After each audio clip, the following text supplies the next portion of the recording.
stupid. I'd leave her be. The warriors of the Flower Feather clan are a proud bunch who never show their vulnerability in public, even if they've gone wingless. Oh, Chasca? Good to see you again, Traveler and Paimon.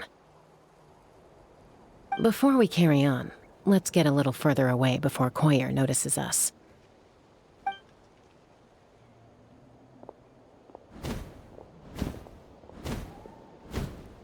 So, that girl on the bridge, Koyer, you said? Should she really be on her own right now? With the mental state she's in, it just seems risky. Don't worry. That's exactly why I'm here. Elder Alpa sent me to keep an eye on her. If she does attempt the unthinkable, I'll swoop in and catch her. I doubt it'll come to that, though. She's a fighter. A warrior, in fact. One who aimed for the sky. However despondent she might feel now, I'm confident she'll get through it. Well, in the Flower Feather clan, there's an elite flying squad made up of Kukasaur riders. But it's an extremely selective squad. To become a rider, you need to undergo a trial where you not only demonstrate mastery of the relevant skills, but also win the approval of the Kukasaurs. Very few candidates make it through the process. Koyer has spent years training for her most recent attempt, but unfortunately she didn't pass. So it's not hard to see why she's so upset. Sometimes, after multiple failed attempts to pass the flying tests and win the Kukasaur's approval, people get so disheartened that they give up on their dream to soar the skies. They resolve to quit trying for good. We call those people the wingless. Do they get expelled from the tribe? What? No, of course not. They're still prized warriors. We have a saying, just as the Kukasaur treasures every feather on its body, so the tribe treasures each one of its children. This hits even harder in the wake of the war. All of our young warriors carry the future of our tribe on their shoulders. Besides, every Kukasaur falls from its nest before it learns to fly.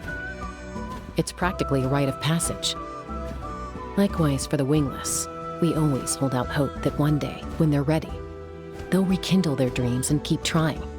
Until then, all we can do is quietly watch over them from a distance. Just like I'm doing now. Ah, okay. Paimon hopes she'll get back on her feet soon. Well, from the sound of her whistling, her confidence has been seriously shaken. No Kukasaur is going to respond to a call that sounds like that. Yeah, people from my tribe call to their saurian companions by whistling or blowing a horn. So it sounds like Koyer was trying to summon a Kukasaur to practice her flying. But the Kukasaurs are an even prouder bunch than our warriors. They would never respond to a lackluster whistle like that. First she failed the trial, and now she's struggling to even summon a Kukasaur. That's only going to hurt her confidence further. And getting trapped in that vicious circle is the kind of thing that'll make people go wingless. Surely there must be something we can do to help. That's very kind of you. Koyer's flying skills are up to par, but mentally she's stuck in a rut. If she wants to return to the sky, she has to overcome that for herself.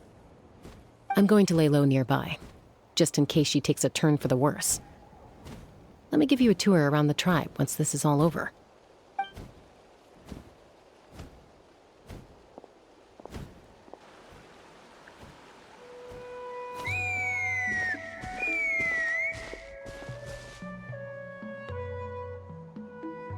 Koyer still isn't giving up. Even though Chasca said that she has to do this by herself, Paimon can't help feeling like maybe we can nudge her in the right direction. What if we could get a Kukasaur to fly up to her? That might give her the confidence boost she needs.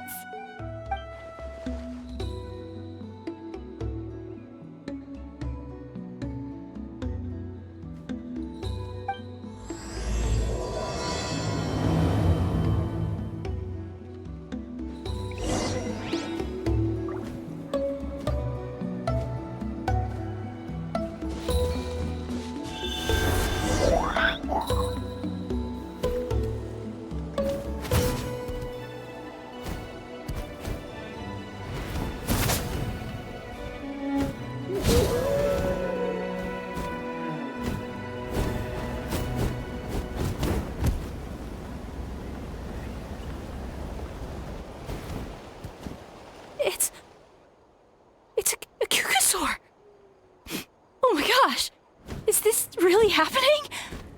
I did it! I summoned one! I was beginning to think you'd all given up on me completely. Thank you. Oh, thank you.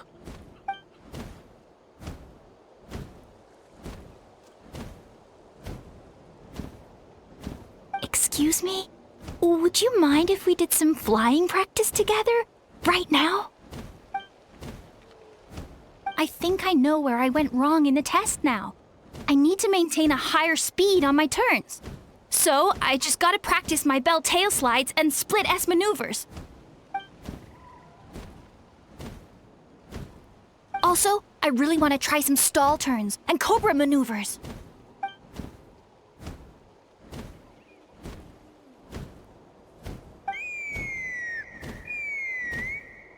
Huh? That sounded like a whistle. Is someone else trying to summon a Kukasaur? Hey! Wait! Wait!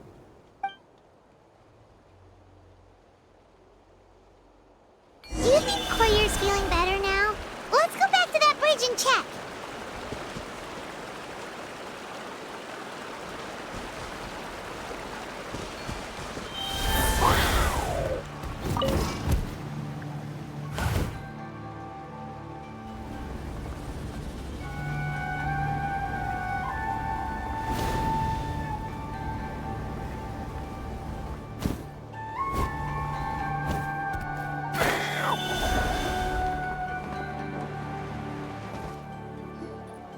Chasca!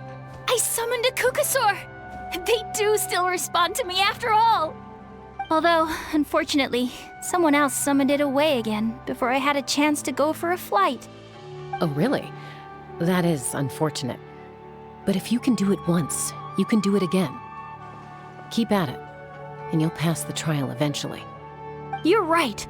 You know, I almost thought about giving up, but I'm glad I didn't. Hey, Chasca, how's Koyer doing? Huh? Who are you? And how do you know my name? These are my, friends.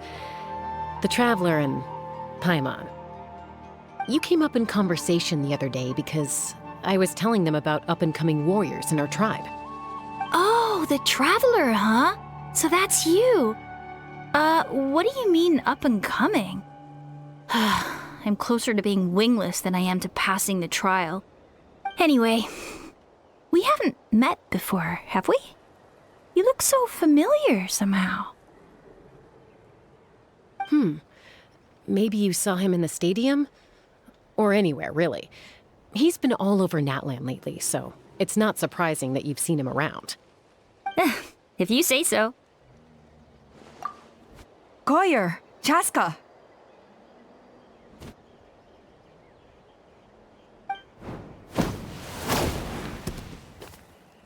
Here you are. I've been looking everywhere for you two. Oh, Elder Alpa! What's the matter? I thought I should tell you myself. We're going to redo the flying trials. Redo them? How come? This is so unexpected. And I can't believe you came out here just to tell us that in person. It's embarrassing to admit, but due to time constraints, we didn't do a proper inspection of the arena before the last round of trials began. Then we started to notice many candidates performing worse than expected. So we redid the inspection afterwards and found a number of issues which likely impacted candidate performance. This was entirely our mistake, and I apologize unreservedly. I know it doesn't make up for it, but I thought bringing you this message in person was the least I could do. Oh, okay. Chasca, these people you're with, are they the Traveler and Paimon? Huh? You've heard of us? I have indeed. Gathering intel is an essential part of being a warrior. Plus, you've already made quite a name for yourself in Natlan. Actually, I've been meaning to invite you to enjoy our tribe's hospitality for some time. Hospitality? Oh, that includes food, right? Of course it does. If you let us host you, you'll be treated quite lavishly. Mighty warriors are highly revered in our tribe. Besides, we still owe you for your help during the war. Without you, we would have suffered far worse at the hands of the Abyss. So I like the chance to show you our gratitude on behalf of the whole tribe. Mighty warriors, plural? So Paimon counts too? Paimon's starting to like you a lot. That should go without saying. Your flying skills are the envy of our tribe. The Flower Feather clan seems like a really nice bunch of people. We definitely need to take her up on this offer. Well, I'd love to stay, but I'm afraid I still have to inform the other candidates about the retrials. With our younger generation's future on the line, there's no time to lose. Wait, Elder Alpa! Let me help! The sooner everyone gets the news, the better! Very well. In that case, Chasca, could I leave you to entertain our guests? Sure thing. Okay. Let's meet by the Obsidian Totem Pole later. Collier, let's get going. Okay.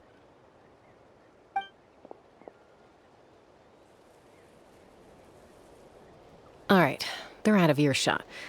I'm just gonna come out and ask. That Kukasaur who responded to Koyer's call, that was your doing, wasn't it? I grew up with these creatures.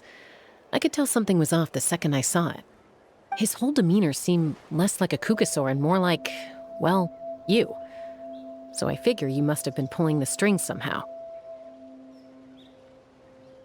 He looked very flustered when Koyer asked for a ride, so I whistled to give him a chance to escape. And judging by the look on your face, that was a welcome intervention, huh? It's all right. If you'd rather your hidden talents remain hidden, I respect that. I won't press you for answers, and I'll keep my speculations to myself. You're the kind of person I'd still trust even if you had superpowers. I know you'd use them for good. I think the ends justify the means in this case. She just lacked confidence, and you helped her resolve her internal conflict. If you hadn't intervened, I likely would have gotten my mom to help out instead. Although, having said that, there's a small chance she might have recognized her and seen through the whole thing. That would have done more harm than good. Yeah. Anyway, if you're free now, how about I give you that tour I promised?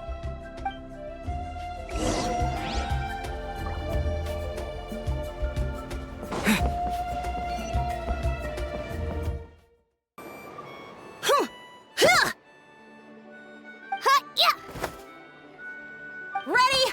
I'm gonna get you! Uh-oh. Are they fighting? Should we try and break them up? They're fine. Just doing their daily combat training. Combat training? A little young for that, aren't they? Not to us. We're a tribe of warriors. In ancient times, we were the most elite troops in the nation, responsible for patrolling and defending all of Natlan. And even though times have changed, we've kept our martial spirit alive. Hey, is that Chasca? Chasca, you're back! Oh, can you come train with us? Now's not a good time, I'm afraid. I'm showing the Traveler and Paimon around. Maybe next time. The Traveler and Paimon? Wait, you mean that legendary warrior and legendary flying expert? Legendary? Yep, that's us, all right. Awesome. It's so cool that you can fly without having to ride a Kukusaur. Even Chasca could only do that for short distances. Mr. Traveler, can you teach me some cool sword tricks? Oh, Mr. Traveler! My family shop makes the best volcano cake. You gotta try it! Let's behave ourselves, everyone. These people are here as our guests. They're going to meet Elder Alpa in a few minutes anyway. Kotini, instead of being jealous of other people's talents, why not work on developing your own? Kapak, there's no point in trying any cool sword tricks until you've mastered the basics. Have you done all your sword drills today? And Natlan, easy does it, okay? Not every conversation has to turn into you plugging the family business. Okay.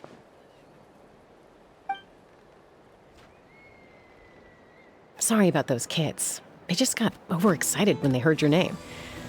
I hope it didn't bother you too much. This is a volcano cake that Natlan forced into my hands. She said to think of it as an apology gift. Whoa, it smells amazing! Traveler, you want some? That's good. Natlan will be thrilled. By the way, Chasca, those kids really adore you. You're way better with them than Paimon expected. Paimon figured you'd be more... aloof, maybe? Aloof, huh? Well, to be fair, there was a period when I was like that. Around the time when I first joined the tribe. But it's a terrible attitude to have as a peacemaker. It tends to turn situations that could have had a peaceful resolution into a stalemate that can only be resolved by force. Yep, exactly.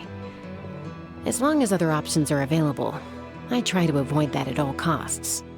Someone once told me that peace imposed by force will crumble in a matter of days. But peace achieved through genuine dialogue actually benefits both sides, even if sometimes the parties are only willing to negotiate because they're both armed to the teeth. That's true. Hey, Chasca! Uncle Cusco knows you're back, and he's coming to get you. Oh, thanks. Traveler, Paimon, gotta dash. I'll meet you at the totem pole up ahead. You can't miss it. It sticks out like a sore thumb. Wait, are you running away? First rule of conflict resolution? Grab the fan and run before the you-know-what hits. Trust Chasca to make even running away sound cool. Sorry about this. Just stall him for me, okay? I'll explain everything later.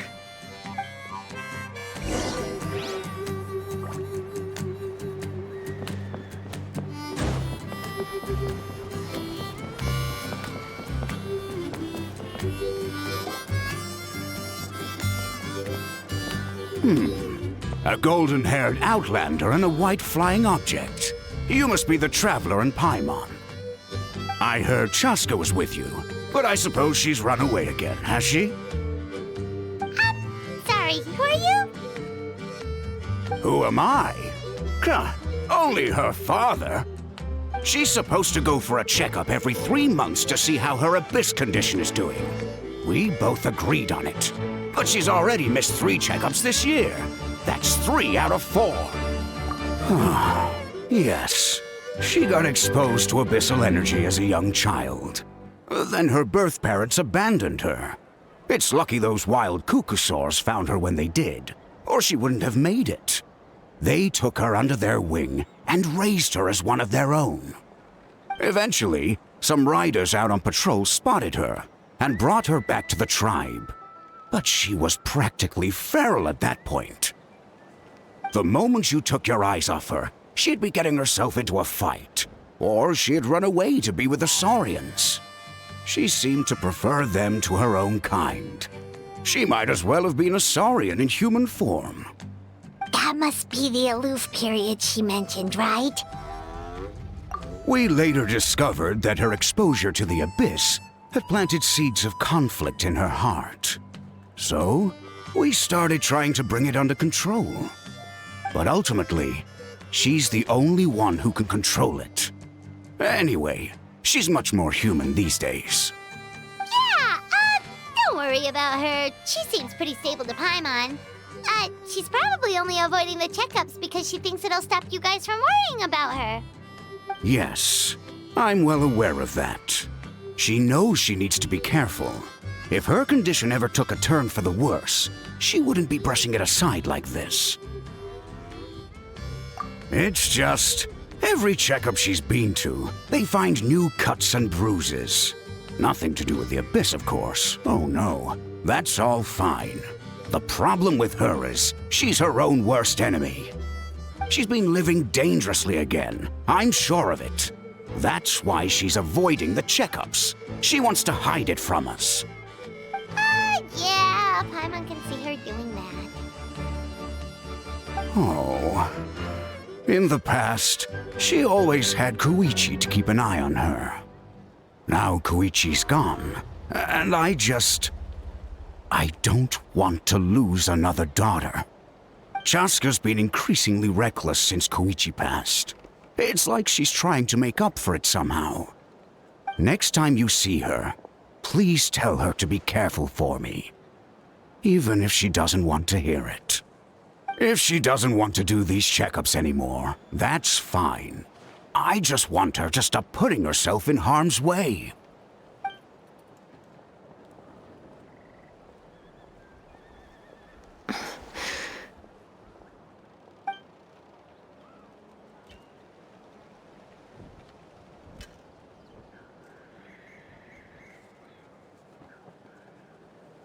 Whoa, where did the time go?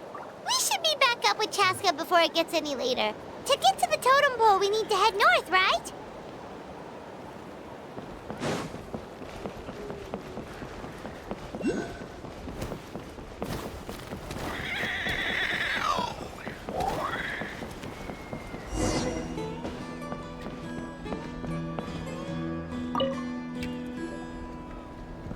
Hey, Chasca! Hey, Alba! It's all right. I bet my dad talked your heads off, huh? What did he say? I was sometimes a little impulsive back then. That's putting it mildly. The memories. It feels like it was only yesterday when we brought you back and had Cusco and his family take you in. Back then, no one imagined this feral child would grow up to be the strongest warrior of the Flower Feather clan. Huh? You were the one that brought Chasca back to the tribe?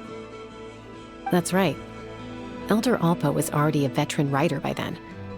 She spotted me while patrolling from the skies and tracked down my Kukasaur mom. Mom agreed it was time I tried to re-enter human society. But I didn't know the first thing about being civilized. I clashed with everyone who had to deal with me. And look at you now, renowned throughout the land as a peacemaker. How time flies. When the day comes that I can't fly anymore, it will be up to you to look after our tribe and our flying squad. You know me, though. I'm not a natural commander. I'm better off as a lone wolf on the front line. So stick it out at least a few more years, okay? Give Koyer and the others time to come into their own. Oh, stop. Wait, so isn't the leader just the strongest warrior in the tribe? At least Paimon figured that's how your tribe would work. Strength is certainly a core tenet in the Flower Feather clan. But strength means far more than martial prowess alone. If it all came down to individual strength, I'd struggle to call myself a warrior, let alone a member of the flying squad. Any fighter in the tribe could take me down. Well, sorry to disappoint you. It was something I aspired to at one point. So much so that I went adventuring in the Cinder City, Natlan, to try and prove myself. But it was foolish of me. I wasn't ready. I came back empty-handed and seriously injured. The fact that I survived was something, I suppose. But after that, I never seriously considered myself a strong fighter. And yet, you still managed to become the leader of the flying squad, thanks to your experience and determination. All while battling those old injuries. Don't you think that's a display of strength in its own right? Let's shelve this discussion for now. Traveler, Paimon, there are some simple refreshments on the table. Please help yourselves. Yes! Paimon was waiting for that part! They were for the snack stomach. The refreshment stomach still has plenty of space.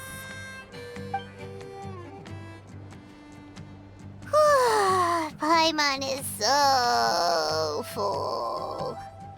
Well, if you're enjoying our hospitality, feel free to stay with us as long as you like. Elder Alba? Something's come up.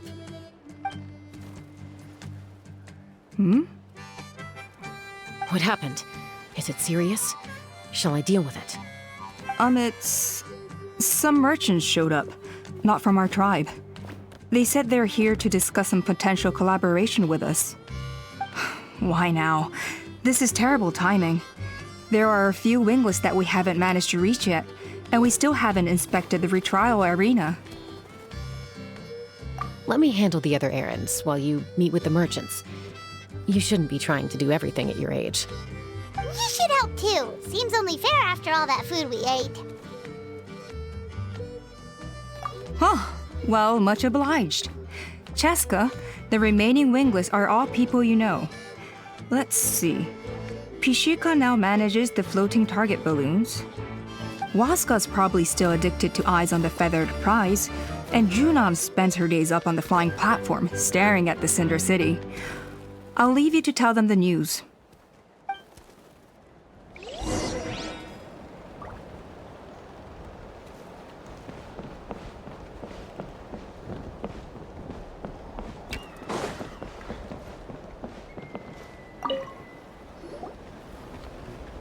Are you sure you don't want to reconsider, Pashika? I appreciate it, boss. But honestly, I'm pretty happy with my life nowadays. Pashika, they're redoing the flying trials. Huh?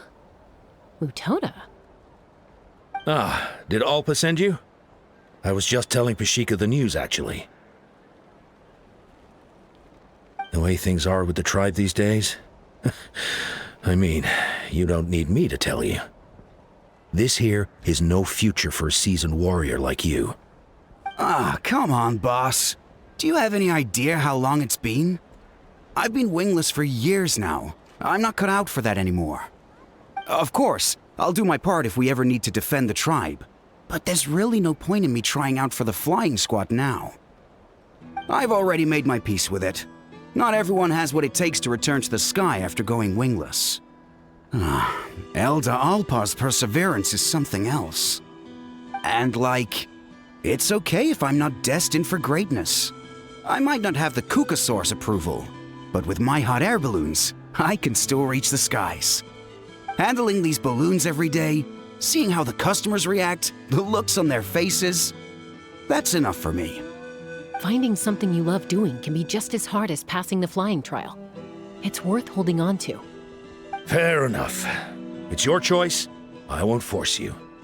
Oh, by the way, you should try taking a balloon ride if you've got the time. Once you've been up there for yourself, you'll see why I love it so much. No problem.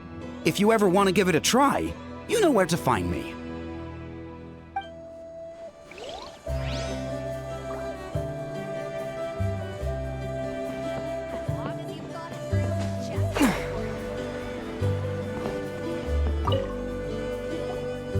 A retrial? What's the point? I pretty much treat life like it's a game. No Kukasaur is ever going to approve of that, no matter how many times I try. Waskar, I can assure you, Kukasaurs wouldn't judge you for something like that. Well, they must be judging me for something. Maybe I lack fighting spirit, or just don't have the talent. Not everyone's a natural like you. Don't waste your time on me. You'll have better luck with the ones who still have their heads in the clouds. In the meantime, I think I'm gonna treat myself to a few more games of Eyes on the Feathered Prize. Yeesh, there's wingless, then there's being a total lost cause. You used to be a fierce warrior, actually. But fighting spirit alone won't win you the Kukasaur's approval. Are all Kukasaurs so strict? The ones in floating target balloons and Eyes on the Feathered Prize seem pretty chilled out. It's one thing to hang out and have fun, but quite another to take to the skies with a human life on your back. Giving a ride to someone who's unqualified endangers not only the rider, but also the Kukasaur themselves. If the rider makes a mistake, they both suffer the consequences. So we have a mutual understanding with the Kukasaurs. If someone isn't up to standard, we have to reject them. Even if it means breaking their hearts. Be prepared and stay safe.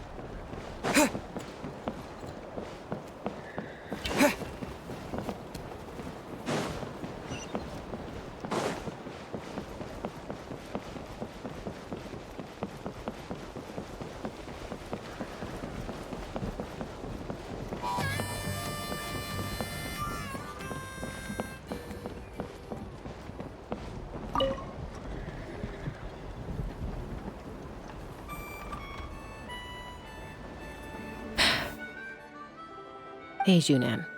Gazing out at Natlan again, huh? Chasca? What are you doing here? Is something up? The flying squad is hosting retrials again soon. Wanna give it another try? Maybe you're forgetting the definition of wingless. I've failed so many times already that I've decided to call it quits for good. I'm done. Elder Alpa always goes out of her way to come and tell me when a new trial is coming up, and it's nice of her to think of me. But nothing's gonna change. I'm not going to suddenly pass just because they're holding another trial. They're making some big changes to the arena this time, so the flying experience should be smoother than before. Koyer's gonna try again. No, forget it. If I was genuinely good enough to make the squad, the location shouldn't affect my chances. A true rider can fly confidently whatever the conditions, like you and Elder Alpa. Junan! They're redoing the... Huh? Chasca and the Traveler. You're already here. I guess they told you already then. Come on, let's go train together.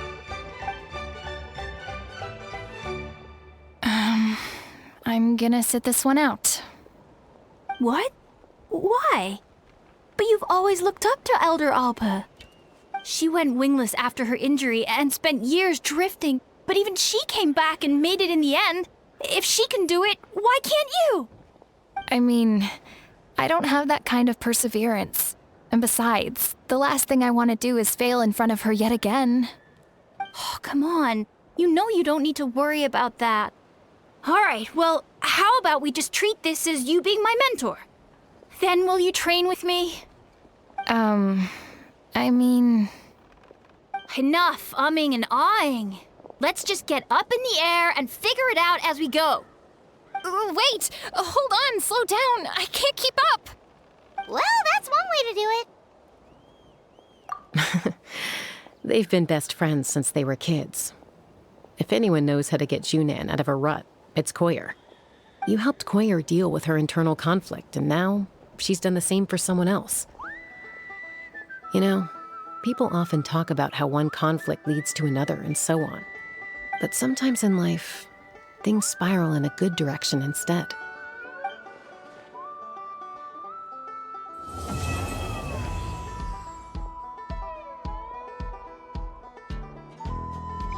We've notified all the wingless on the list now, right? Where to next? The trial arena. It's not far from the tribe. Keep trying. You got this.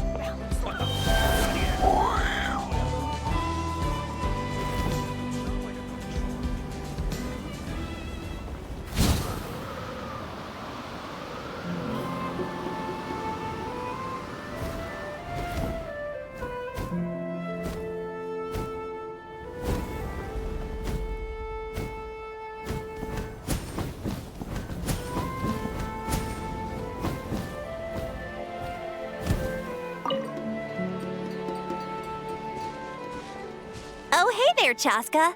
Did Elder Alpa send you? Yeah, she's got other things on her plate right now. How are things looking here? Well, the inspection revealed numerous blockages all over the trial arena. It looks like they're the result of ley line disorders caused by repeat abyss invasions. Theoretically, we just need to clear those obstacles, and the arena will fill up with gaseous phlogiston again.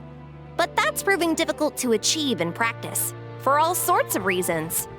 Why don't you head on down and check things out for yourself? Feel free to ask the staff for more details.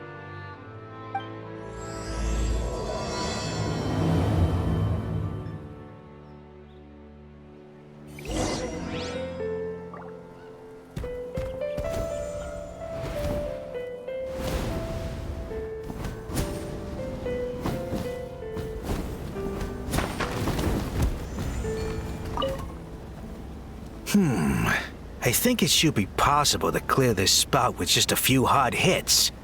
But there are signs of strange life in here. Meddling with it might be dangerous.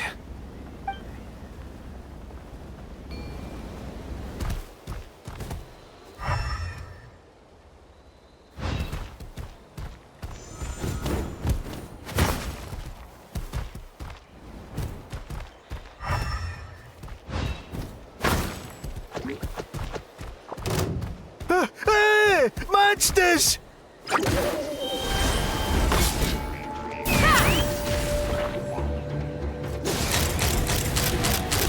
Open fire!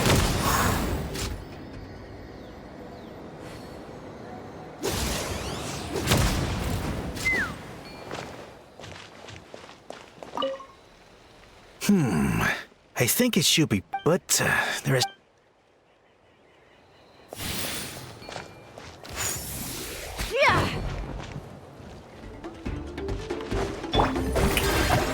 Teamwork is dreamwork!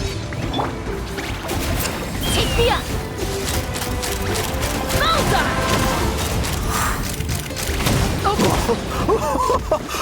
I thought I was done for.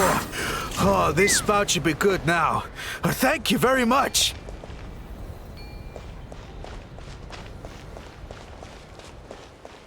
Let's fly!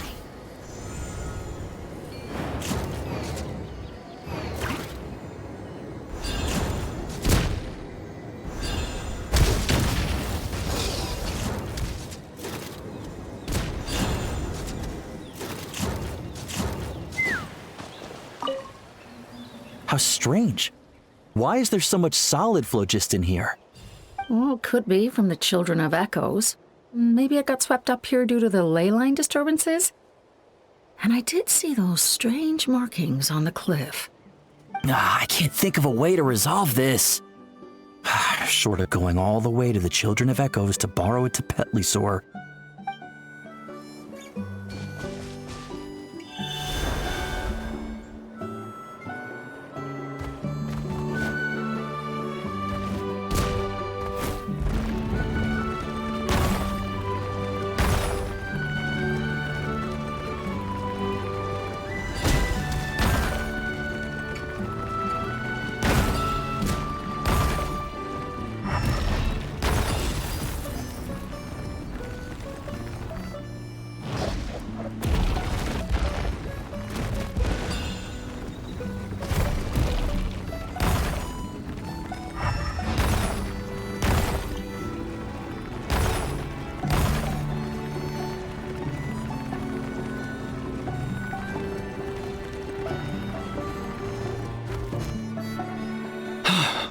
Oh, are you here to help?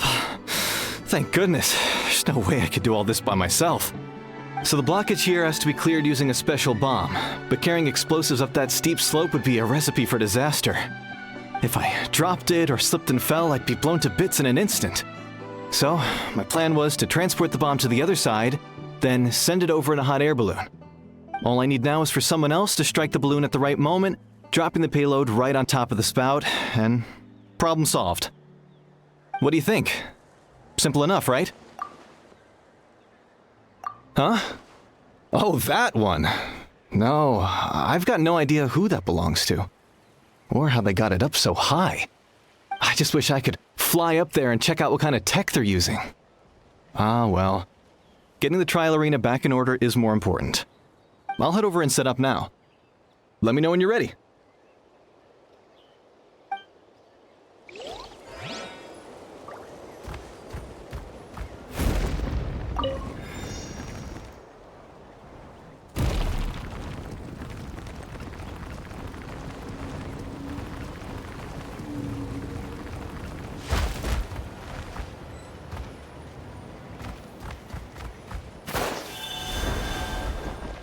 All right, get ready.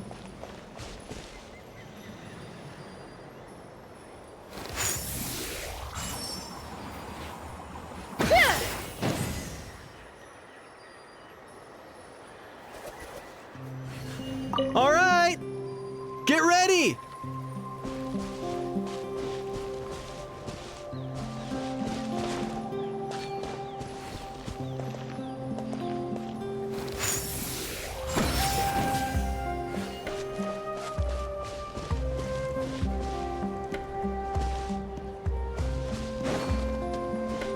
All right, get ready.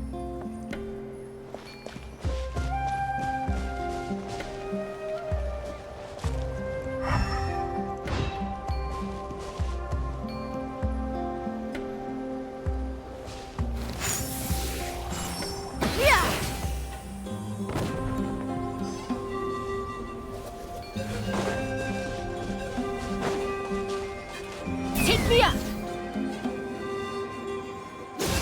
Open fire!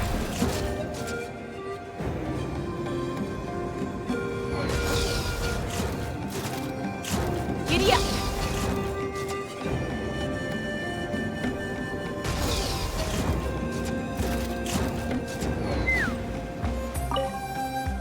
This is crazy.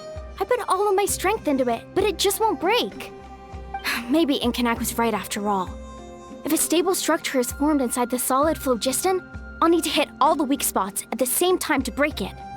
But how am I supposed to do that?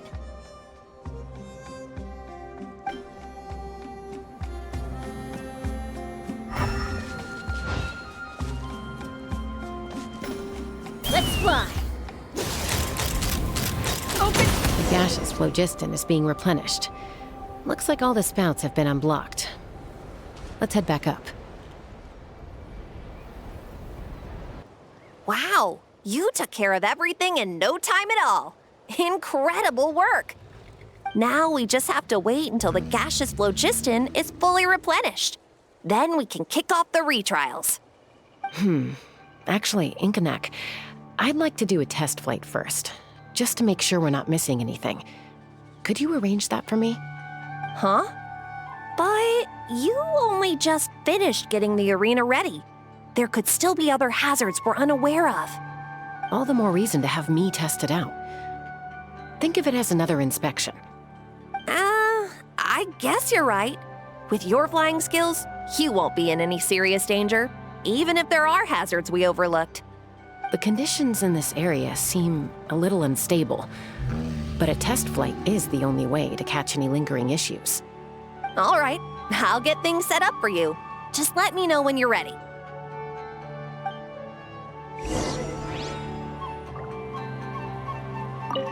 Are you ready? This should be a piece of cake for Chasca, but still, try to be careful. All right, then spread your wings and fly.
Watch out, or you'll get...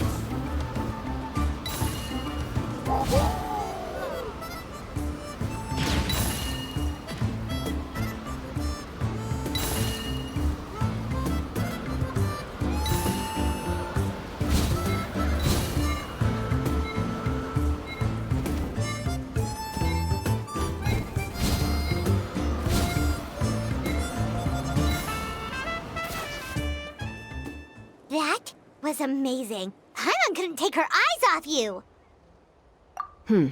No, nothing major. Give it a few days, and we should be able to conduct the trials. Help! Help me! You're from the Flower Feather clan, right? Please, come quick, you've got to help us! Catch your breath first. What's the situation? We got attacked by a Kukasaur. My friends are still stranded in the middle of the road with the goods we were transporting. Please, I'm begging you, save them! Huh? Are Kukusaurs really that aggressive? Do they usually attack groups of people unprovoked? Not in my experience, but there are exceptions to every rule. Let's go check it out.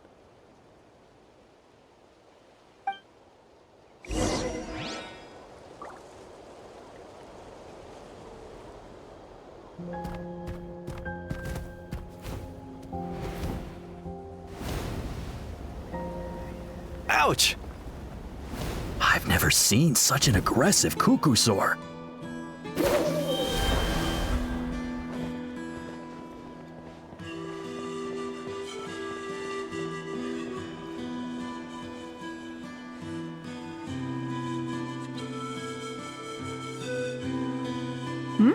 Chasca? Traveler?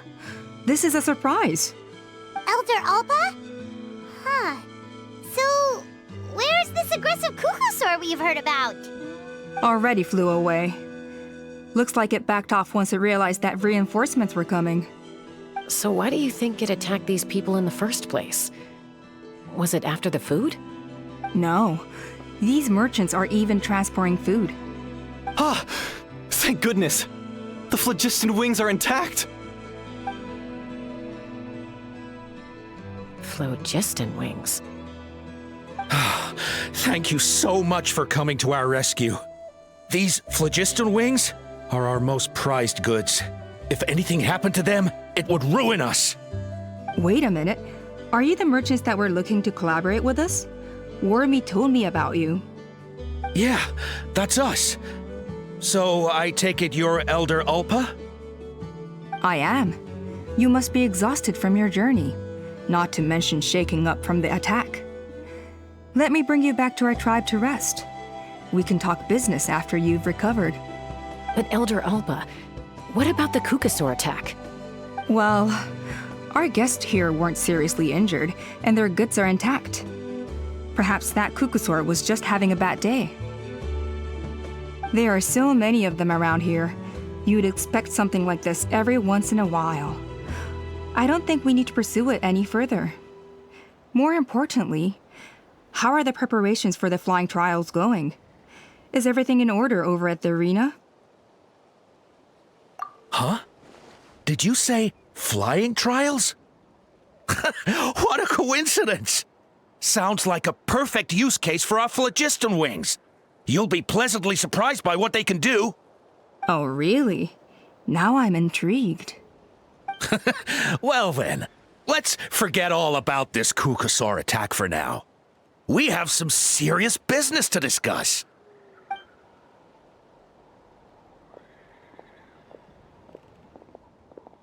Huh?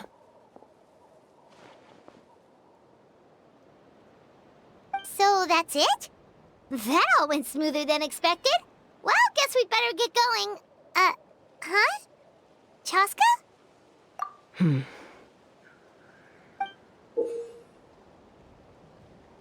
A blood-stained feather.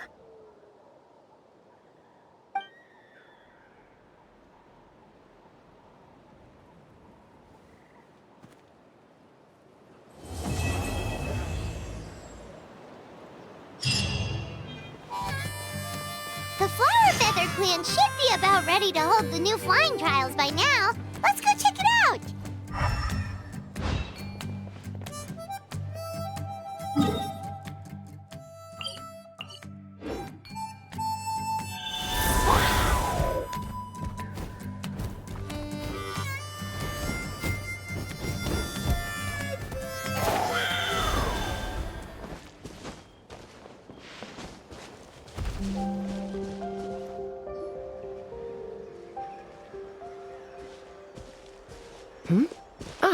Traveler and Paimon.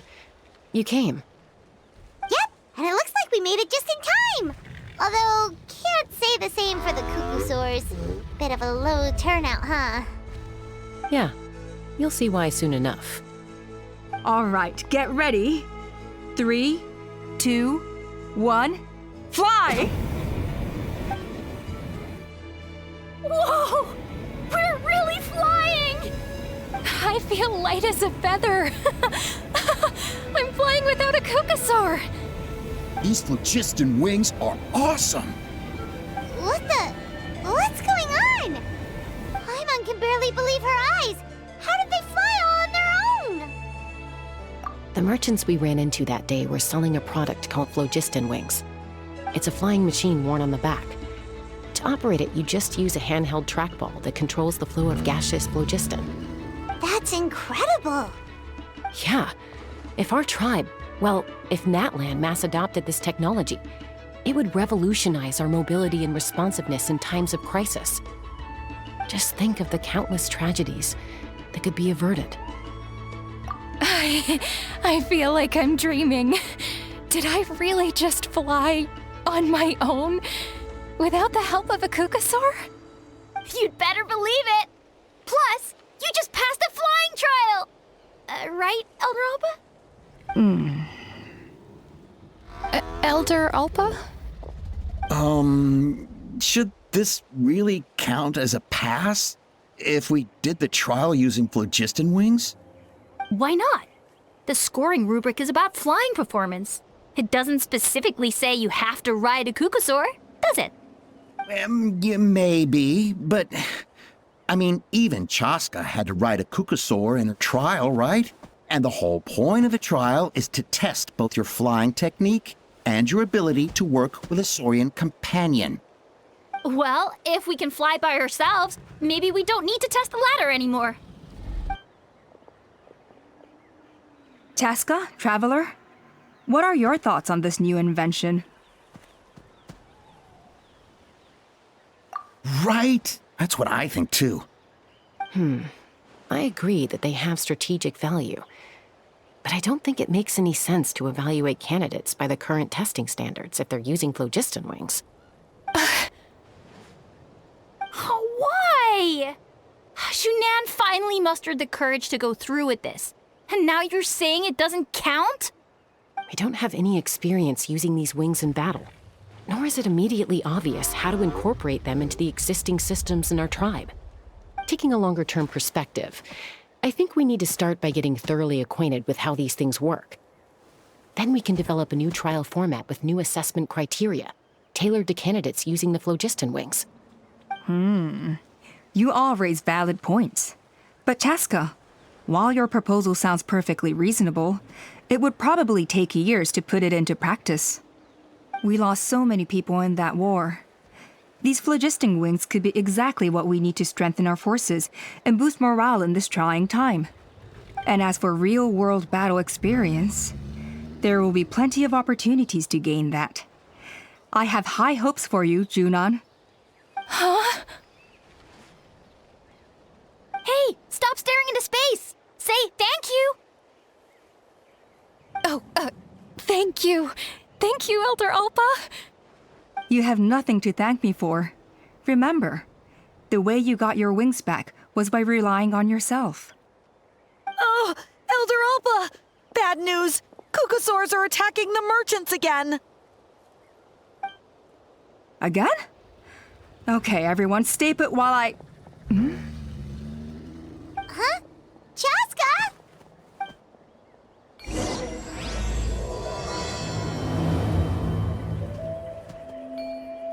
Why did Chasca rush off like that?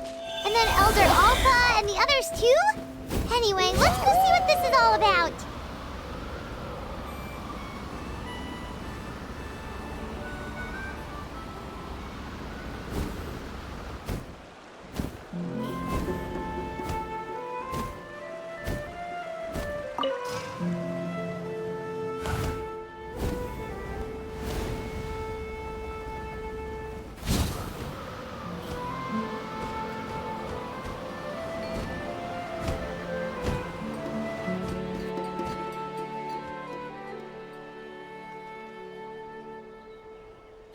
Oh, it's back! It found us again! Run! Get out of here!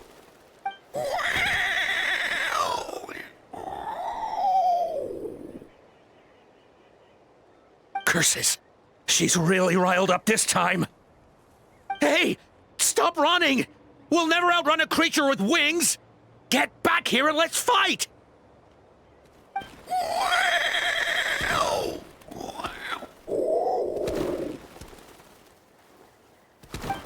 Stop! All of you! Chasca! Oh, wonderful! Quick, get rid of that thing!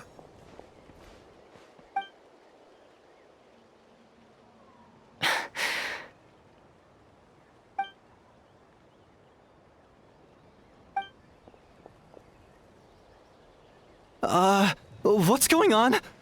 Why isn't she doing anything? So it really is you, sister. Wait, sister? That Kukusaur is Chasca's sister?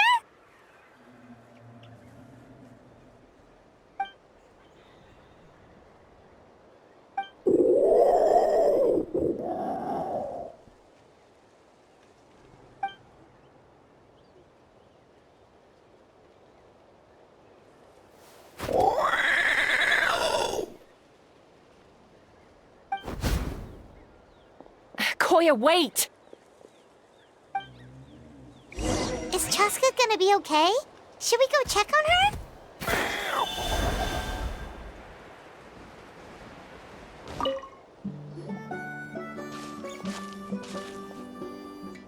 Chasca, are you okay? I'm fine. Sorry for making you worry. No point. She's an expert at hiding her tracks. Once she's shaken you off, you'll never catch up to her. At least, I always used to lose to her at hide-and-seek when we were kids. Well, yeah. You know I was raised by Kukusaurs. Anyway, she and I grew up in the nest together. Her name's Koya, and she's my big sister. We played together all the time, chasing each other through treetops or mountaintops. It felt like it would go on that way forever. Until the day I was sent back to live with the humans. Not all Kukusaurs are friendly towards people.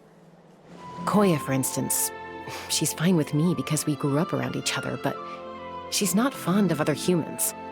When Mom decided to send me away, Koya strongly protested, and after I left, she became more and more reluctant to interact with humans. Maybe she thinks that humans stole you away from her. It's a possibility, but in any case, we still stayed best friends at first. I had a hard time adjusting to life in the tribe, so whenever something went wrong, I'd run off into the wild and vent to Koya. Ah, so that's what Uncle Cusco was talking about. He said you seemed to prefer hanging out with Saurians to your own kind back then. Yeah, I did. But then, gradually, everything changed. With a new mom and dad, a new tribe, and Koichi, I started getting curious about these humans and made an effort to understand their behavior. The more time I spent with them, the less I spent with Koya. And then, one day, it was Koya's turn to leave the nest. She sought me out and asked if I was willing to leave the tribe and go live in the wilderness with her. As far as I can remember, that was the first time she ever approached a human settlement on purpose. So, how did you answer her? Well, I wouldn't be standing here talking to you if I'd said yes. No, I was torn. On the one hand, I'd already made up my mind to embrace my new family and accept my human identity. But I also knew that Koya wasn't a fan of humans, and I didn't want to disappoint her. She took my hesitation as an answer. She saw it as a personal betrayal, threw a huge fit, and then flew off. We hadn't seen each other since, well, until today. Not for a lack of trying, though. I tried asking Mom where Koya's new nest was so I could talk things out with her. But Koya had already asked Mom not to tell me where she'd moved to. It must be hard for Mom, being stuck between her two daughters. So I didn't press the issue. And I didn't go looking for her. If things carry on like this, I need to make sure I find her before anyone else, even if she doesn't want to see me. For now, let's bring the wounded back to the tribe, and see what Mutota and Elder Alpa have in mind.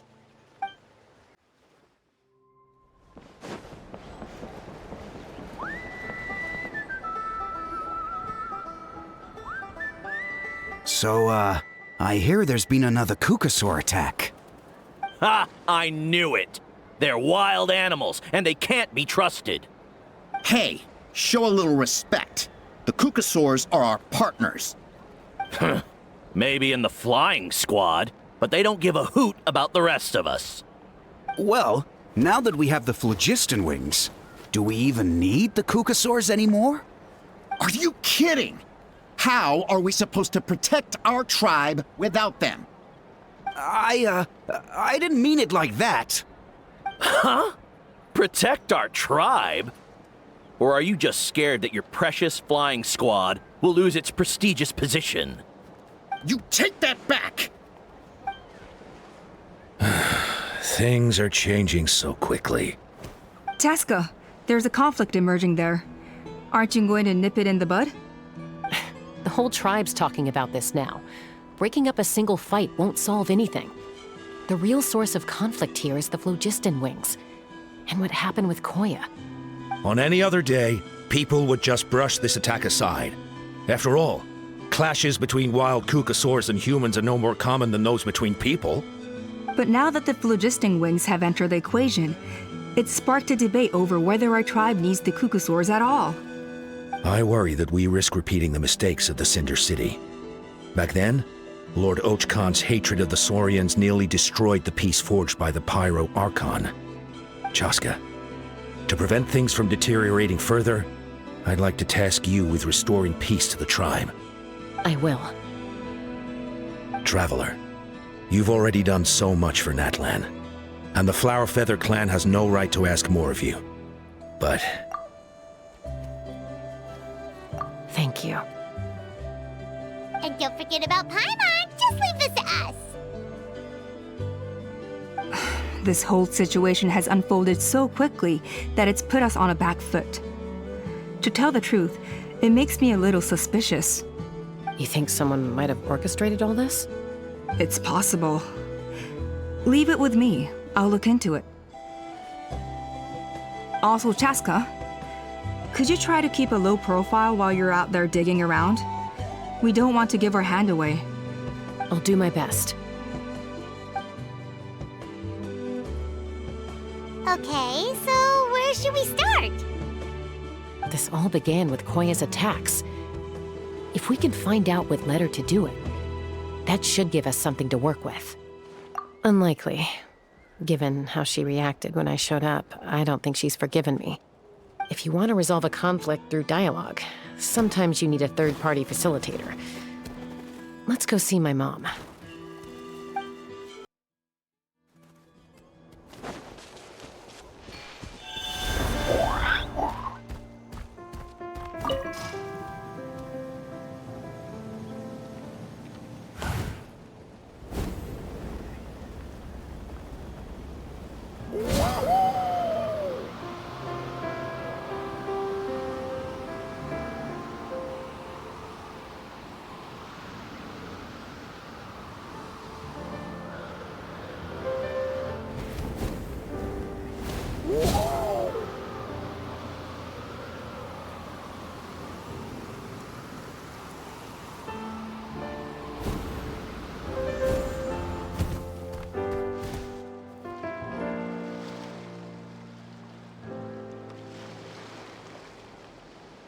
Wow, so this is where you used to live as a child?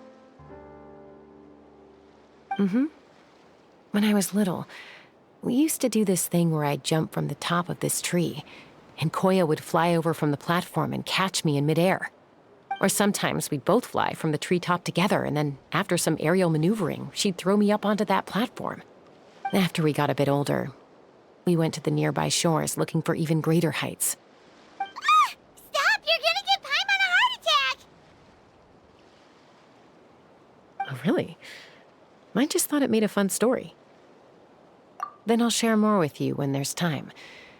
Anyway, back to the matter at hand.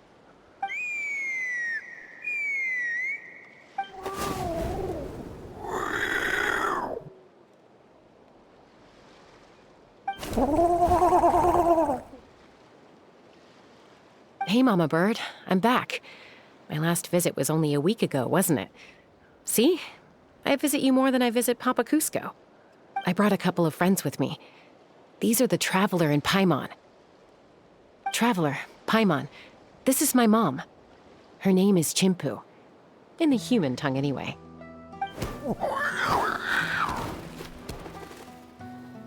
Hi! No, not really. I don't speak it as such, but I can sort of get the gist. although only with Mom and Koya since I spent my formative years with them. Even then, it's basically a best guess based on their sounds, body language, and expressions. Seems to work about 9 times out of 10, anyway. As for whether Mom understands me, I can't always tell. But somehow we still manage to communicate. Call it the family bond, I guess.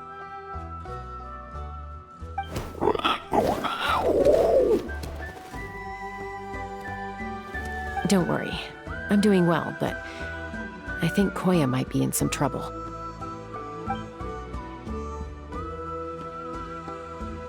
I know she's never been a fan of humans, but she's never deliberately attacked them before either.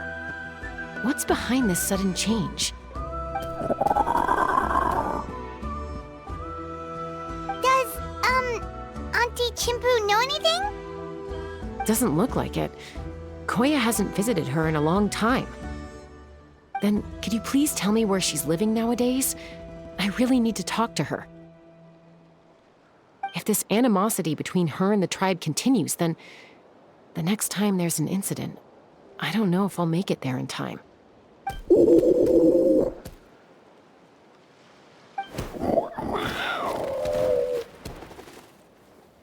She said she'll take us there. Thank you, Mom.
This is a really remote location.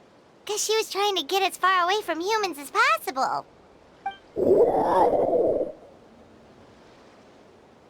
We stay here? Okay. Got it. Traveler, Paimon. Mom says we should stay out of sight for now. She'll talk to Koya first. Koya is very hostile toward humans right now. So if we show up unannounced, it might just make things worse.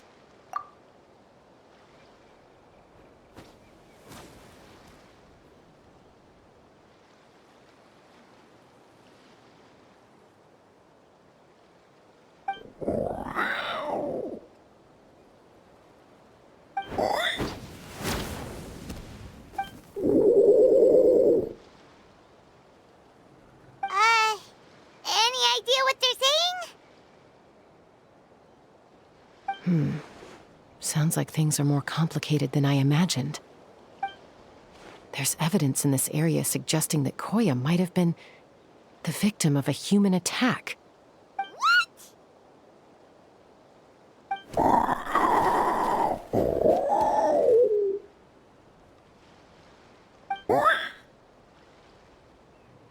No! It's Chime, Koya's child. The attackers kidnapped her. They came over the sea, under the cover of night, and they took Chime. What the heck? Who would do such a thing? I searched day and night, and finally found them.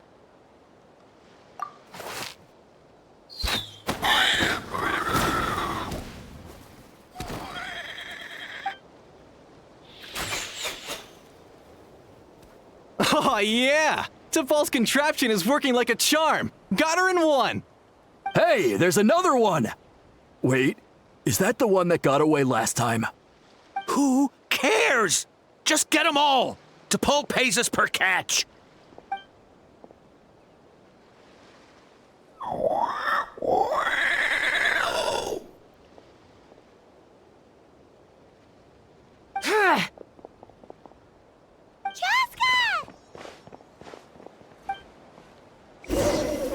Chasca?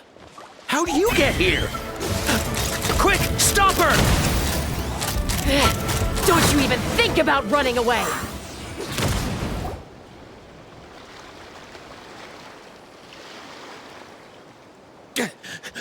Don't come any closer, or I'll... Go, Phlogiston Wings! Take me out of here! Uh-oh, looks like it malfunctioned. This is bad. Mom and Koya are already injured. And if that thing explodes right next to them... Help! Elemental energy suppresses it! Please, someone! Get back!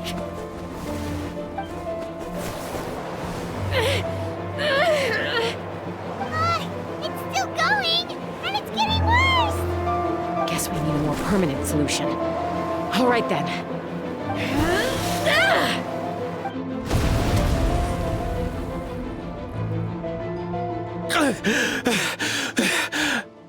That was too close. I thought I was gonna die.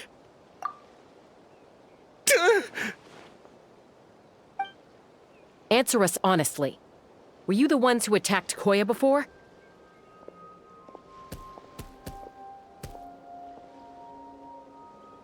I am... No, it was...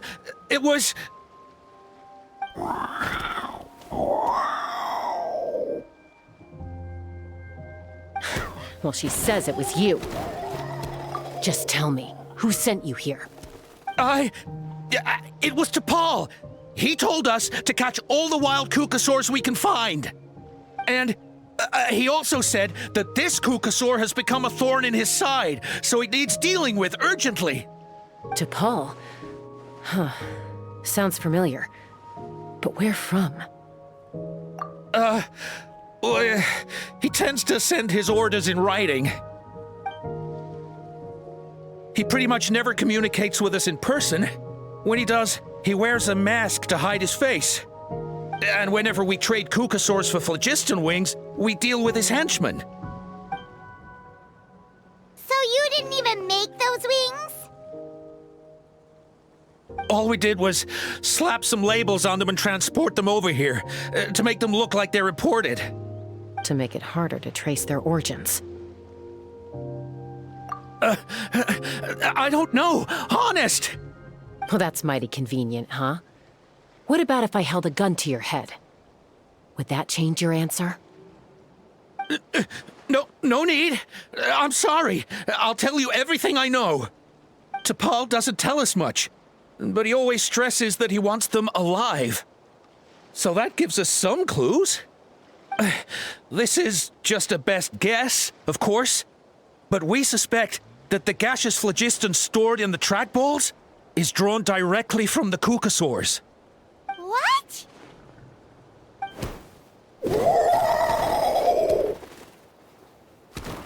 Easy now. You're still injured. Hey, keep talking. Yes, ma'am. So, the gaseous phlogiston has to be highly refined in order to power the Phlogiston Wings. The slightest imperfection can have disastrous consequences, as you just witnessed. But the Kukasaurs have a natural ability to process gaseous phlogiston. So, if you use them as an intermediary, then...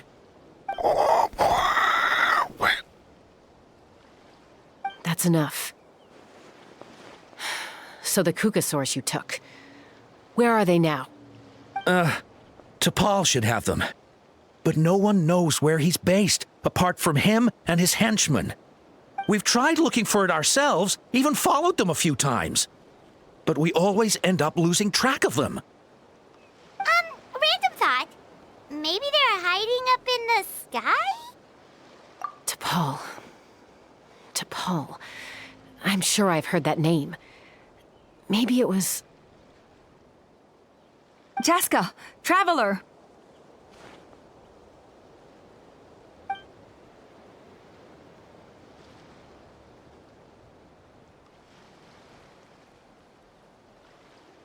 That voice! It's Alpa!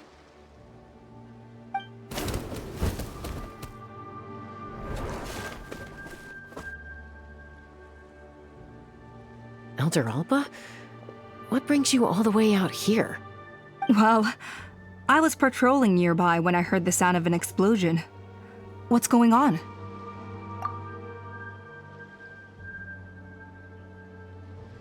I don't believe it.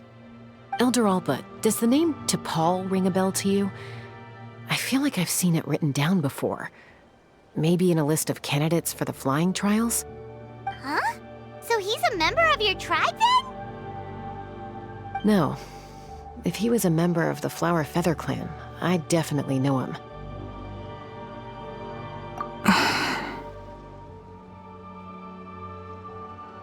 Now that you mention it, I do remember a young man from outside our tribe who came to participate in our flying trials once.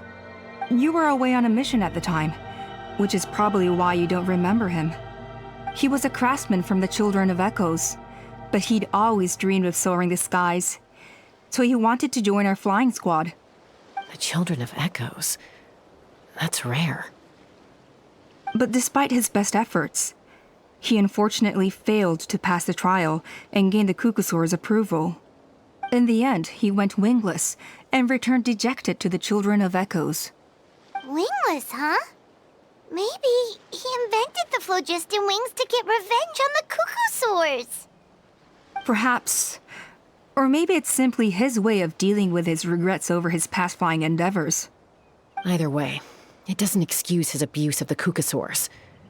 I'm gonna take these guys back and expose the truth to the tribe. It's time for this conflict to end. Easy, Chasca. Remember what I said about keeping a low profile? The ringleader still hasn't shown himself, and this man's allegation about powering the phlogiston wings with Kukasaurs is only speculation. Bringing these men to the tribe now won't win over any current supporters of the phlogiston wings. In fact, it may even escalate the conflict further. After all, many are mistrustful of the Kukasaurs after recent events. Is that why T'Pol waited until now to try to capture my sister? I don't know. I mean, he did tell us to spread negative rumors about the Kukasaurs and slip some Mora to anyone opposed to them, but... But Koya only attacked humans because they stole her child! Nevertheless, we will be hard-pressed to change people's minds while emotions are running high. Unless we have irrefutable evidence. Bravo! My thoughts exactly. In the meantime, leave these men with me. I'll escort them back to the tribe. I'll take the other members of their crew into custody too. They won't get another chance to stir up trouble. Fair enough. I guess finding T'Pol is gonna be the key to resolving this conflict. Let's hope the Children of Echoes have some info on him.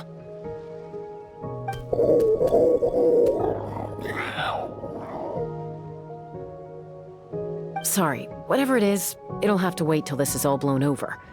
I have to fix this situation before it spirals out of control.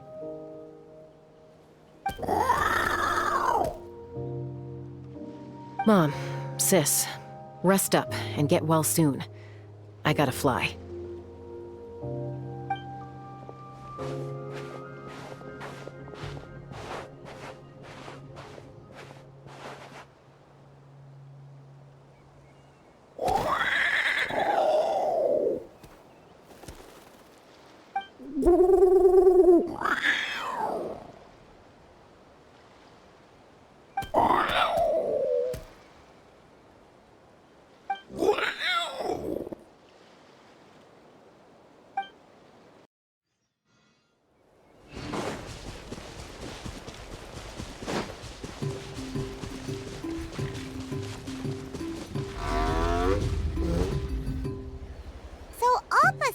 that T'Pol's from the Children of Echoes. But how do we track him down? Just ask around until we find him? Let's start by talking to someone we know. It'll be faster that way. At this time and place, I'll bet the easiest person to find is... Wakey, wakey, Shilonen! Oh, it's you. Okay, give me a second. I'll come down.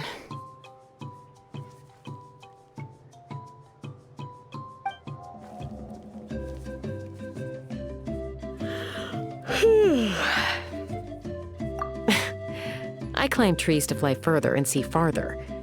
I don't usually stop for a nap. Well, we're not all like you. Always full of energy, even after flying around all day. Yeah. So, you've come all this way and interrupted my precious nap time. Might I inquire as to, why? I'm sorry, Shilonen, but it couldn't wait. Does the name T'Pol mean anything to you? He's a craftsman, apparently. Huh. T'Pol. Yeah, that rings a bell. I think that's Puma's child. Nope, I'm afraid you're a few years too late. Why are you looking for him?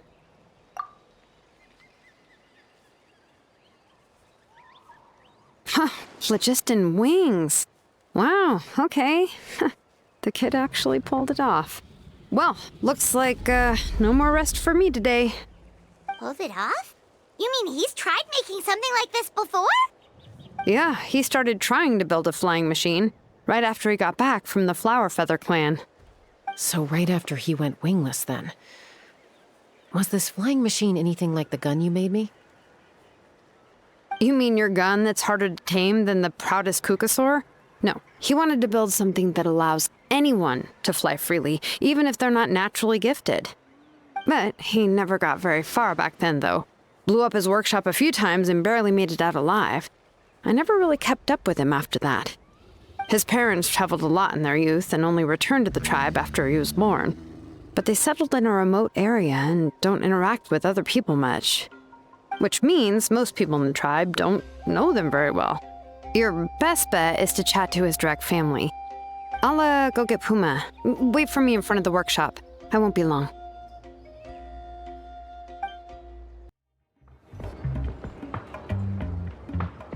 I'm back. Allow me to introduce T'Pol's mother, Puma. Hello, Oh, save the pleasantries. I don't want to spend any longer talking about that boy than I have to. Huh?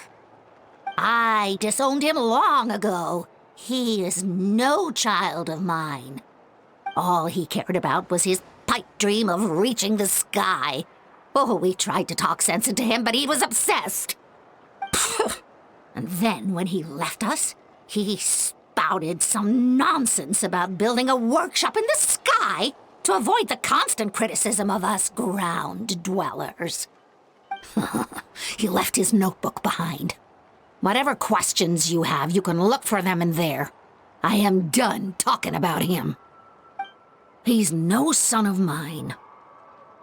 He never called me Mom anyhow.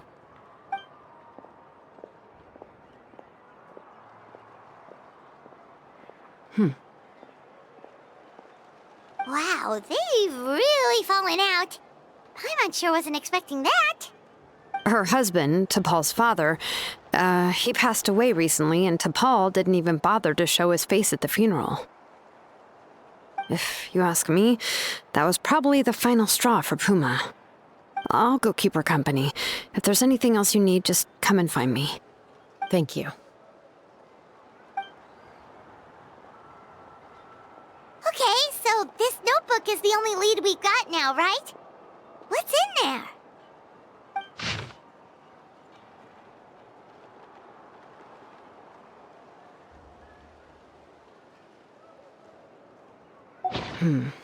Some early designs for the phlogiston wings, and some theorizing about an airborne workshop. Natlan, the Cinder City. Looks like that's where he got his technological inspiration from. So, was he serious about the workshop in the sky? But that's such a big project for one person. Do we think he actually pulled it off? Oh, yes! The one from the trial arena that was super high up! That balloon has been there for a while, and everyone's been wondering how it got up there, but what if that's the wrong question? What if it started off even higher up, above the clouds and out of view, and it only descended to its current height due to some kind of malfunction? Part of T'Pol's workshop? Seems likely. If T'Pol's base had been hiding above the clouds this whole time, that would definitely explain why Isidore couldn't find it. I totally called it! But how do we get up there? Chasca, can you even fly that high? By myself? Possibly. But with a passenger, no chance. I doubt even phlogiston wings could take you up that high. At least, not without that relic T'Pol mentioned in his notebook. Yeah, and he's probably holding on to it. We'll have to find another way. Nope. That's way beyond Paimon's altitude. Also, would you really expect Paimon to go up there and take on T'Pol all by herself? Let's not worry. Just because we can't think of a solution doesn't mean no one else can. I'm not the only flying expert in my tribe, you know. Oh, good point. We should go ask Elder Alpa. And Mutoda. He was quite the flying ace back in the day, too. Let's head back and see what they suggest.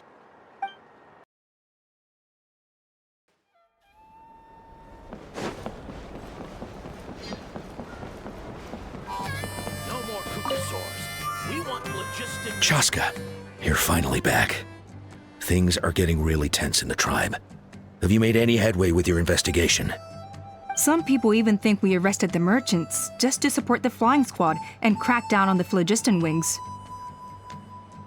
We found some promising leads, but there's a major obstacle standing between us and the irrefutable evidence we need. A relic from the Cinder City? So Ochkon's still managing to sow discord, even after all these years. An airborne workshop and a hot air balloon above the trial arena. And that's where you're trying to get to now? Neither phlogiston wings nor a Kukusaur can take you that high up. Do you really think that's where T'Pol is hiding? You know what? There might just be a way. Really? Do you still remember those spouts in the arena? When they were all blocked, the gaseous phlogiston was trapped and unable to flow. But now, it's flowing freely. If we were to block them up again... You mean all of them except the one at the very top of the arena? To build up the pressure there? Precisely. With all the gaseous phlogiston flowing through one spout, it would create a high-pressure wind current. And then we just ride it up into the sky! Yes, it has its risks, but with Chasca's abilities, I think she could manage it. It's an extremely risky approach, but I agree that it's feasible. If you want to give it a try, check with Inkanak at the trial grounds. She can explain how to block the spouts. Chasca, if anyone has a hope of seizing this evidence from the high heavens, it is you. Goodness me, that is a very bold idea. Maybe so, but we have to act fast. What's the quickest way for us to block off the spouts? From a technical perspective, I'd have to advise taking some measurements and carefully planning this out first. But I'm guessing that's not what you want to hear. Then we'll have to take the rough and ready approach. See the solid phlogiston over there? Our prior inspections revealed that some kind of stable structure has formed inside, making it highly damage resistant. It's not without its weak points, but unless they're all struck at the same time, the structural integrity won't be threatened. So, what happens if we do strike them all at once? It'll collapse. Okay, I see where you're going with this. Yeah, you got it.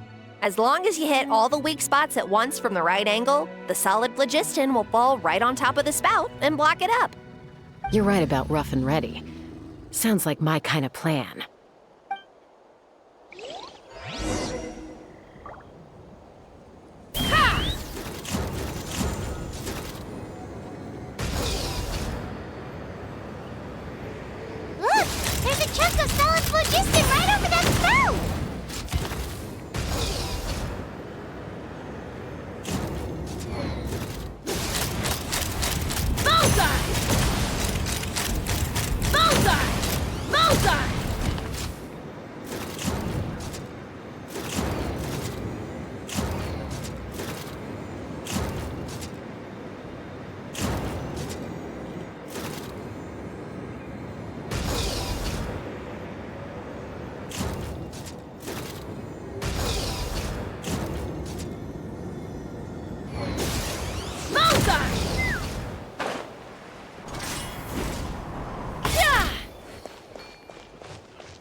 the Traveler's supposed to get up there? Koya can give you a lift.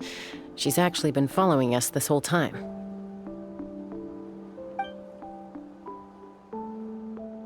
Wow, Paimon didn't notice at all. Well, probably because she didn't want to get too close to humans.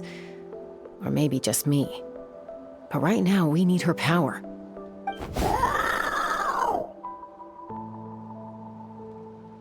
Whoa, you didn't even have to summon her.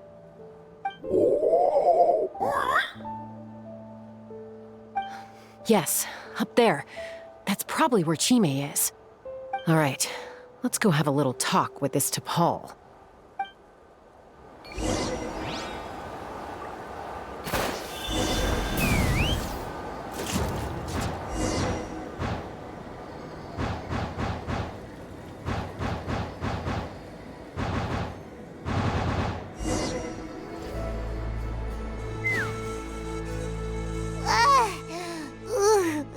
Haven't ever flown that fast before. She feels so ready to throw up. Aha. Just as I thought. It might look like a regular hot air balloon from the outside, but up close, it's clearly been heavily remodeled. And sure enough, it only descended below the cloud line because the custom-built machinery malfunctioned. I should be able to figure it out with T'Pol's notebook. Thankfully, I know a little DIY from fixing up my guns when they're having issues. That should just about do it. Now all it needs is a nice hard kick. Maybe that works on your guns, but, huh? We're really moving!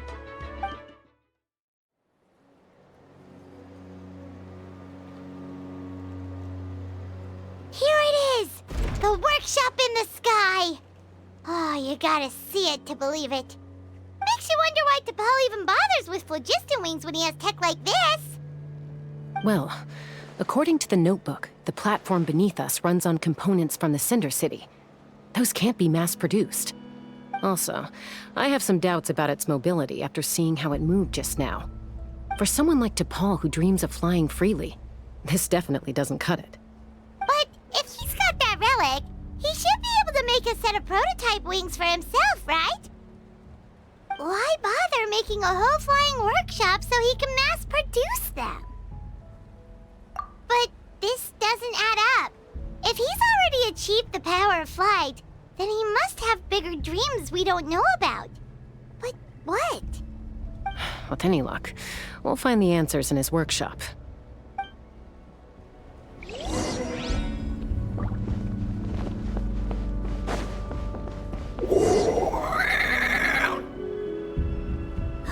Cuckoosaurs! Seems like the merchants were right. T'Pol's using them.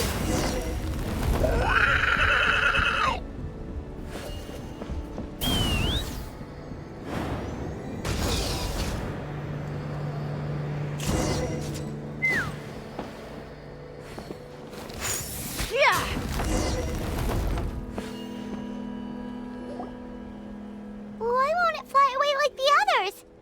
Is it... She's still breathing, but barely. By the looks of it, T'Pol was using these cages to extract phlogiston from the Cuckosaurs. Once a Cuckosaur is drained of phlogiston, it becomes too weak to move. We'll have to come back for these ones after dealing with T'Pol.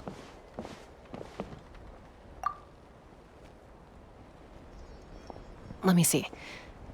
Looks like a record of his phlogiston research. Log number 330. With the support of... I was finally able to launch the airborne workshop. Even though it relies on the relic for 80% of its power supply, I've at least taken the first step.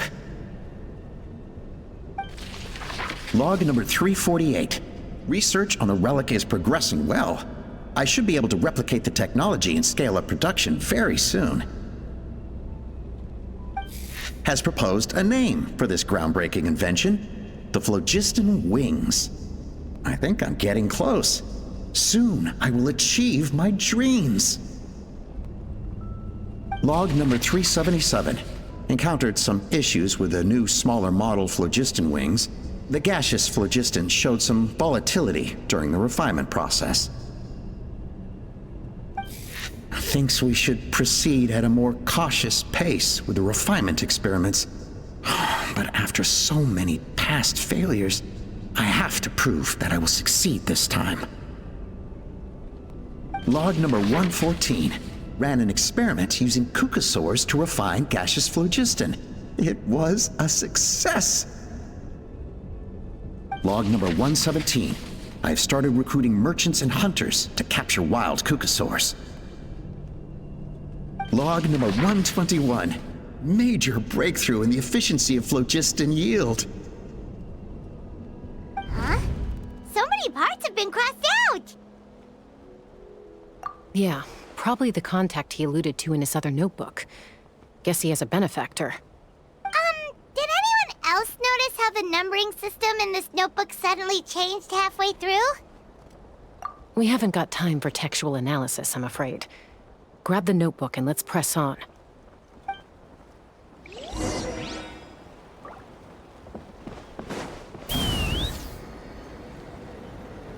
Huh. Never seen one of these before. Looks like this was built with the Cinder City components, too. You're not thinking of giving it a nice hard kick, are you?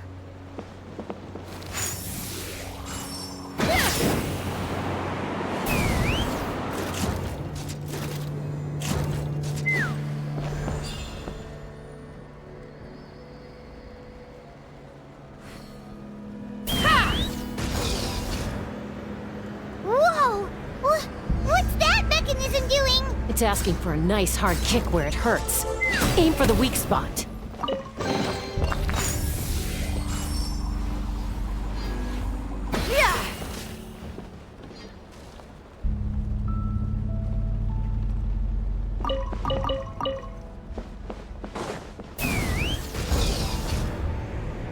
What are they doing here? It's T'Pol's henchman.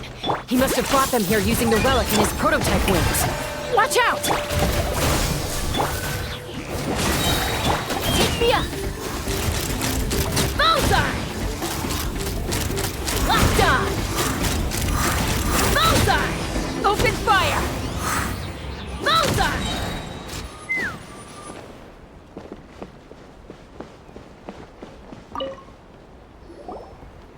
Hey, look here! More of T'Pol's notes!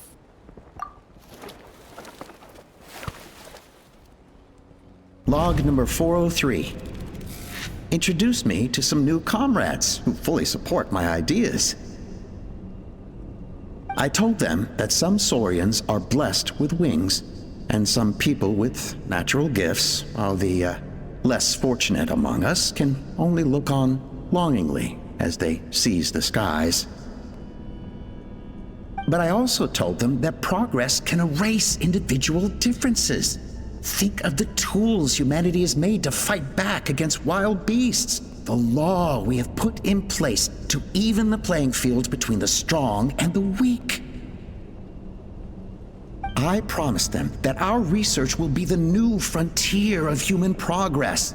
With our phlogiston wings, the power of flight will no longer be for a select few to enjoy. Imagine a world where the skies are for all to share. I only hope that when we finally achieve this goal, will be proud of me. Imagine a world where the skies are for all to share. Yes, what a wonderful world that would be. If only it were possible. We could respond faster, and so many tragedies could be prevented.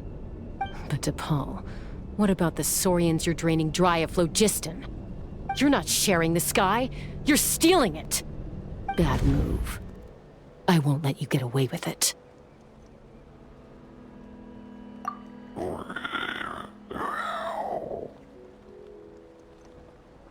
I'm fine. Let's keep moving. I don't think we'll find anything else here.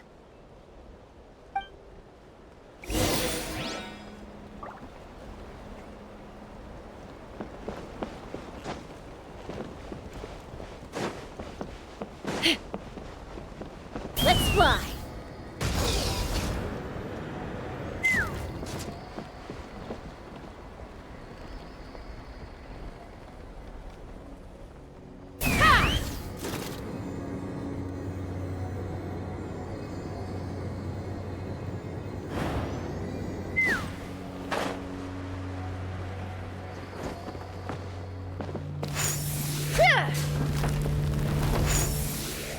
Yeah!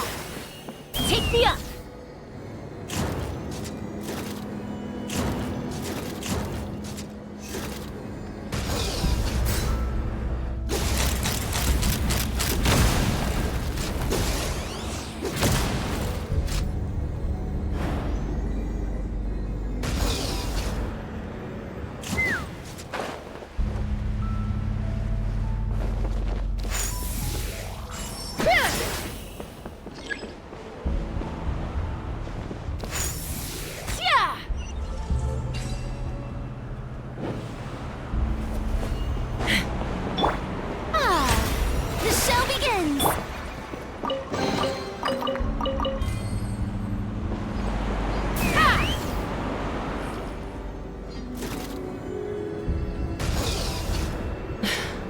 I can't believe he captured so many Kukasaurs. But right now, we have to focus on solving this problem at the source.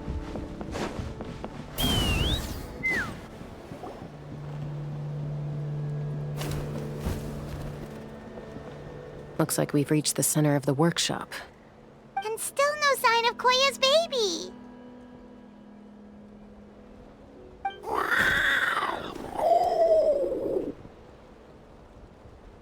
Let's search this area for now. If we still can't find Chime, we'll double back.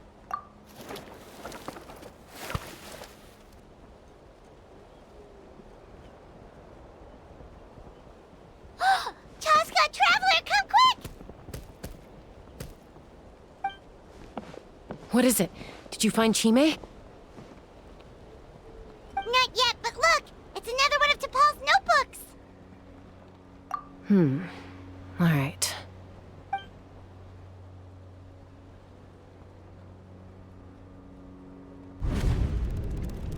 Log number 428.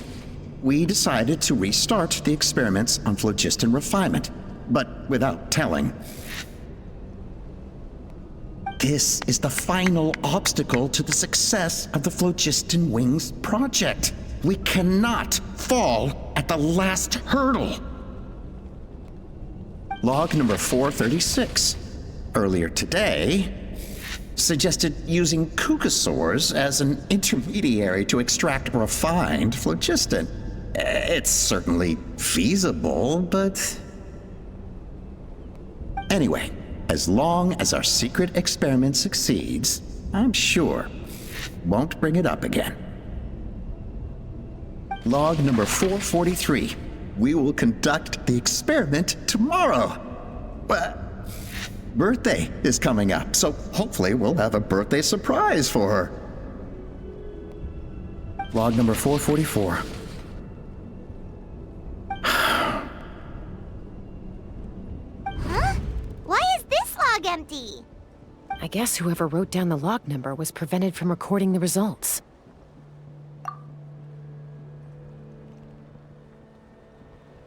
Log number 0. We lost many comrades in the accident. Among them are friends, lovers, and children. But we cannot stop now. We will keep their legacy alive and carry their dreams forward. As of today, we are scrapping the artificial refinement method. Instead, we will focus all our efforts on phlogiston extraction from live Kukasaurs. They are arrogant beasts whose existence in the wild serves no one but themselves. Their true worth lies in their sacrifice for the sake of human progress. To facilitate our operations, we will gradually move the airborne workshop closer to the Flower Feather clan, even as we continue to expand it. All this we do to create a world where the skies are for all of humanity to share. All this we do to make T'Pol's dream a reality. Given the way this is written, not to mention the fact that the numbering has started over from 0, it kinda sounds like this is someone new. Does that mean that T'Pol's already... There's also a letter tucked in the end of the notebook. It's from Puma.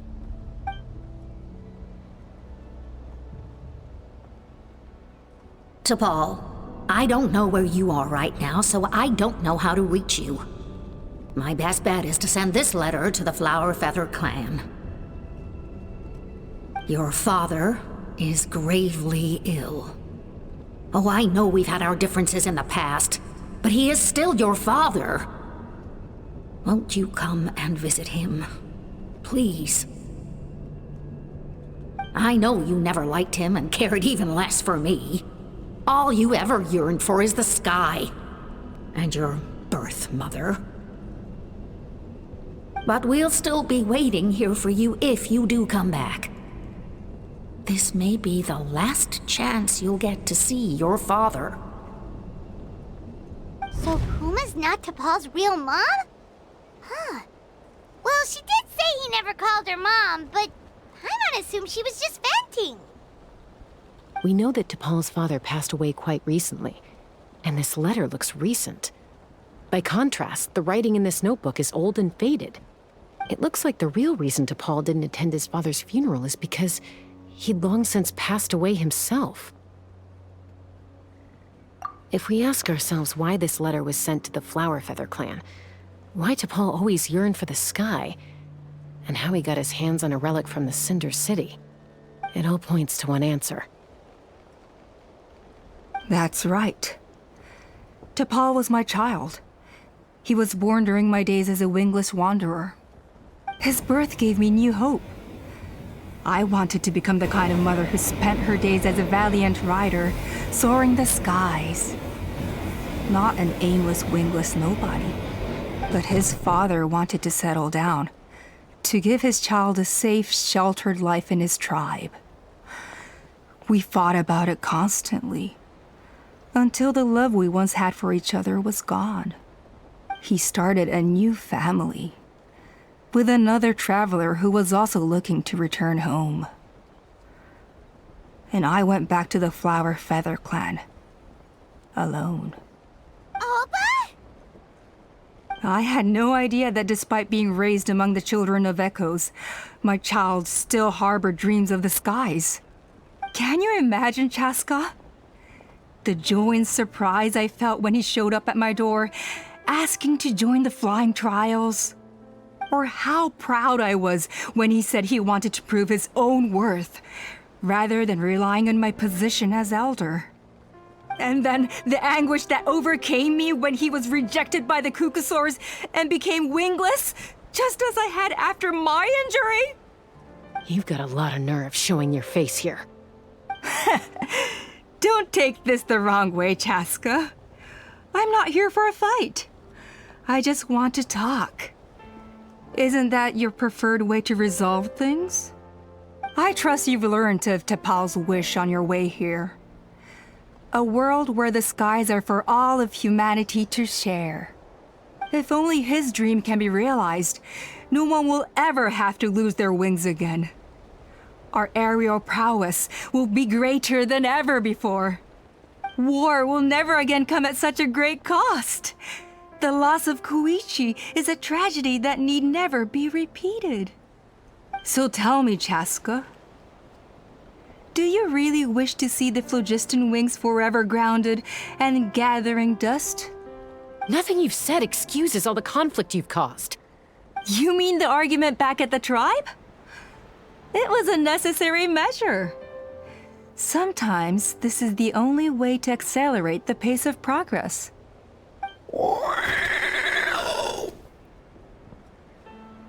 Is a mother harming her children when she coaxes them into swallowing a bitter pill? Of course not. It is a brief moment of suffering for the greater good, and the child would come to understand this in due course.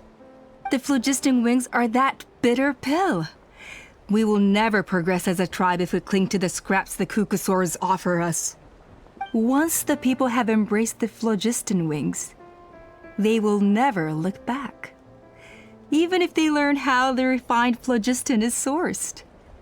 They will convince themselves that the sacrifice of a few Cucusaurs is a small price to pay for our dominion over the skies. But this I had not anticipated. I barely had the chance to introduce the phlogiston wings to the tribe before you found this place.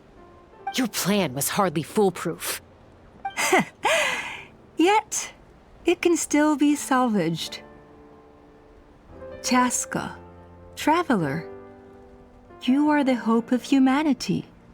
I'm sure you have your doubts about my methods, but know that my love for humanity and for Natlan is genuine. You know me, Chasca.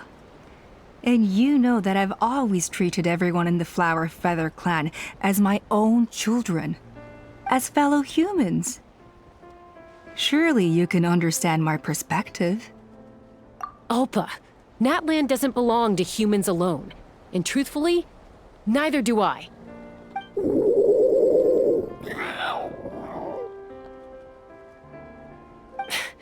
How many times has the Abyss invaded Natlan now? And yet despite how much stronger it is than us, Natlan still stands as a nation of humans and Saurians. Peace imposed by force will crumble in a matter of days, because social bonds are what hold a civilization together. Weren't you the one that taught me that? And yet you would break the bond we share with our Saurian companions to take more power for ourselves? That's as stupid as hacking your own arm off to use it as a club. They are wild beasts, driven purely by instinct. How could they possibly understand human social bonds? How did someone like her ever become a writer? You overestimate them. They bow to the strong and shun the weak. That's all there is to it. They never gave Tepal a second glance when he was at his lowest, nor me when I returned injured from the Cinder City. It's all about survival of the fittest for them. Plain and simple. They obeyed me once I proved myself stronger than them, but the moment it serves them better, they'll abandon me in a heartbeat. You're wrong, Ulpa. They only reject the wingless because they don't want to fly anyone to their death. Chasca, I will promise you this.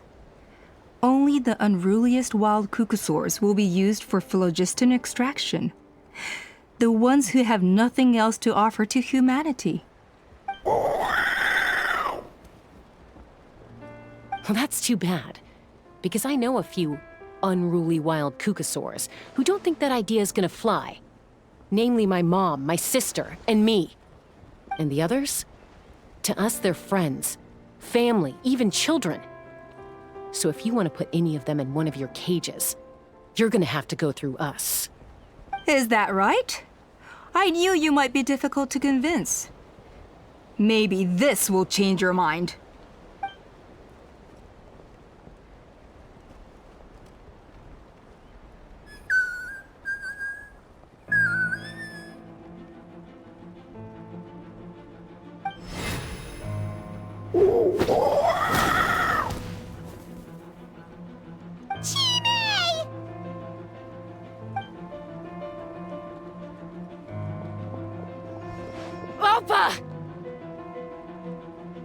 Careful!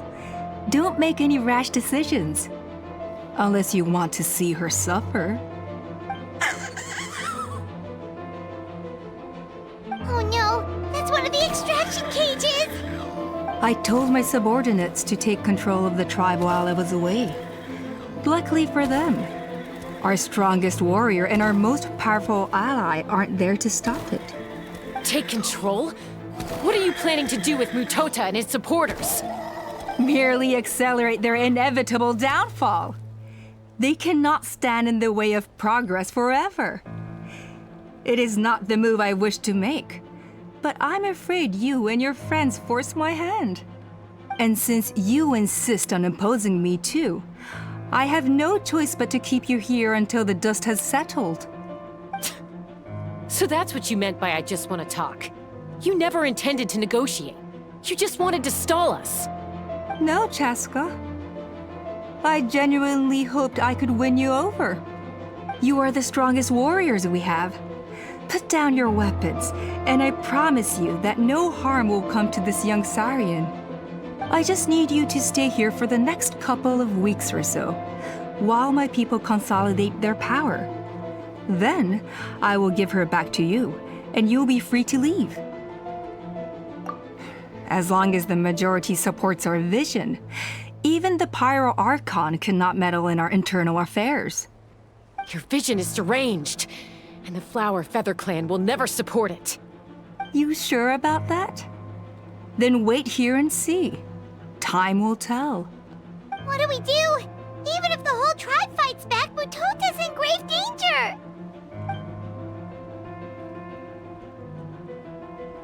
Stop delaying the inevitable! Drop your weapons and get into the cages, now! She's still holding Chime hostage. Is there really no other way?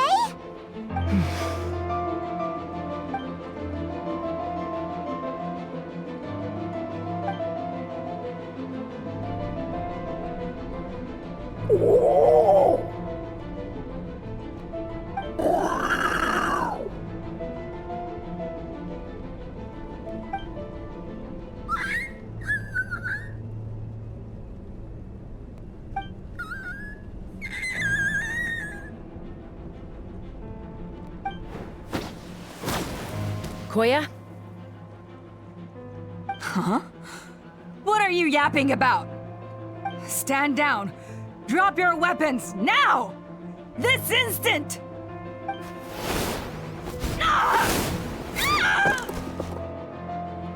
No! The relic!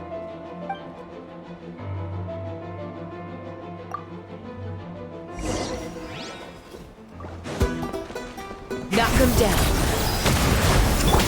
May I present? Give up, Alpha. We're negotiating my way now, and this ain't your strong suit. Just shut up! Hey, something's up with this relic! I gotta cool it down a notch.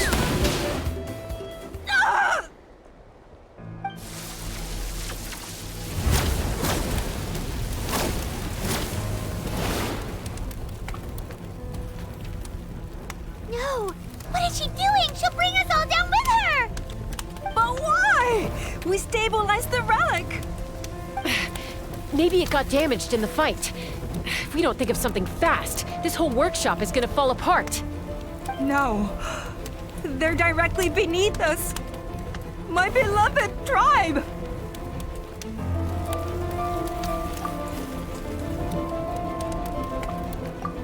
Okay,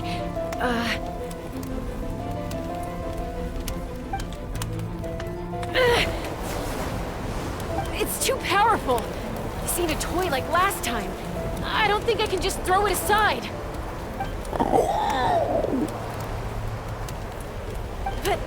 But we need to get it far away before it explodes.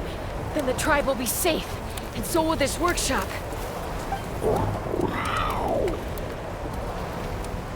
Koya, remember when we were kids? Come on, let's take this thing high up into the sky.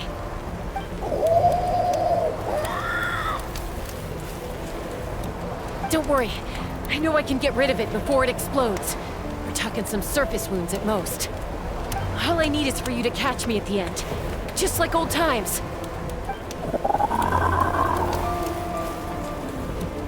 I can't hold it back anymore. We have to go. Don't be insane! Alpa! What are you... You're a fool, Chasca! Why would you choose such a risky solution? We cannot entrust the safety of our tribe to this wild Saurian! I'm the fool. You really think you can stand a better chance than me?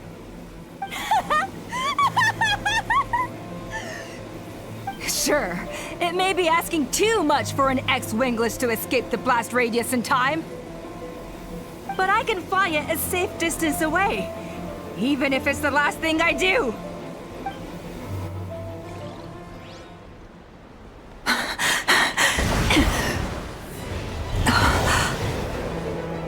Here, these should be high enough to save the clan.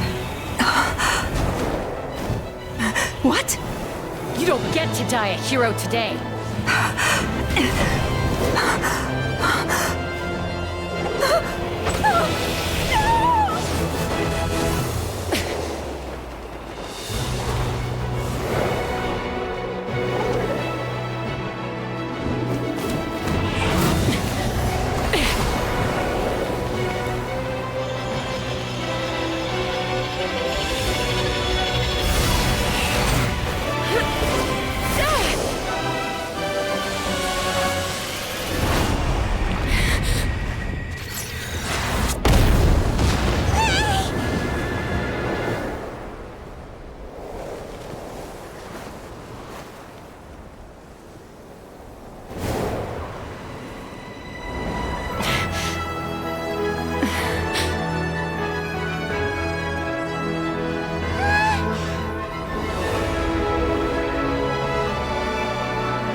Koya, are you hurt? Let me take a look at you. What do you mean, I'm fine? Didn't I tell you to catch me on your back? Why did you try to shield me from the blast?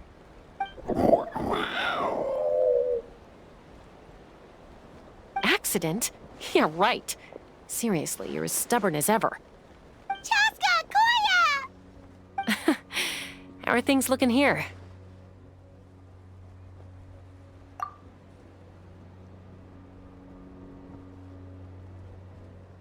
I think that's putting it mildly. I owe you one. Again.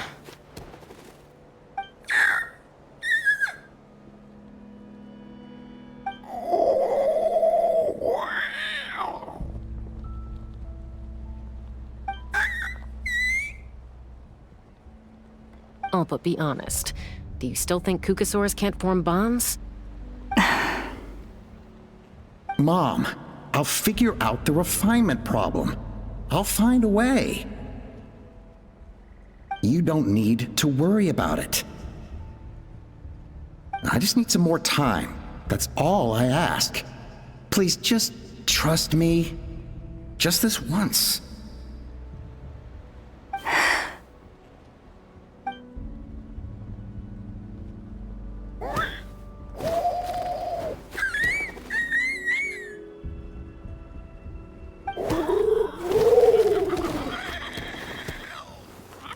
The Flower Feather clan yield to the strong.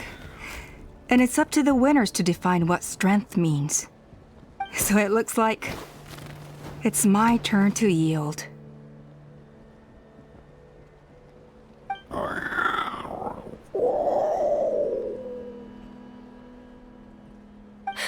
Koya! Koya!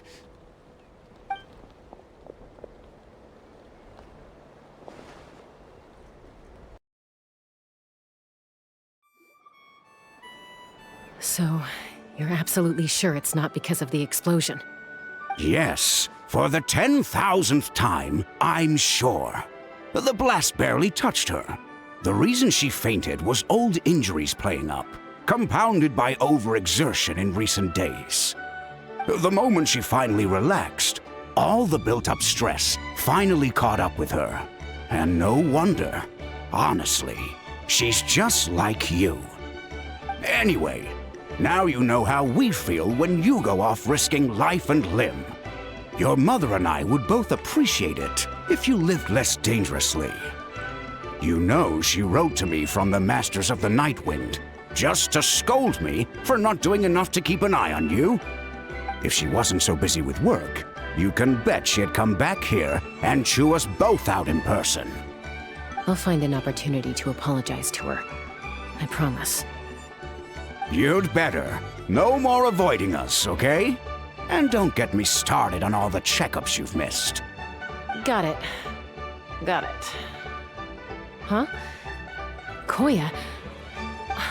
You're awake. I'll go let everyone know.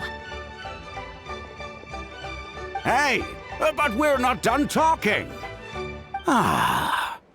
What are we gonna do with her, Even after everything that's happened, she still hasn't figured out how to start the conversation with you.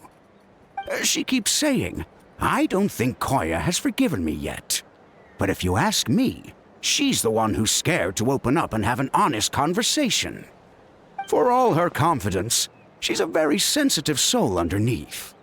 You'd think as a peacemaker, she of all people would know how to reconcile with her family after a falling out. She must have been a handful growing up. Thank you for being there for her.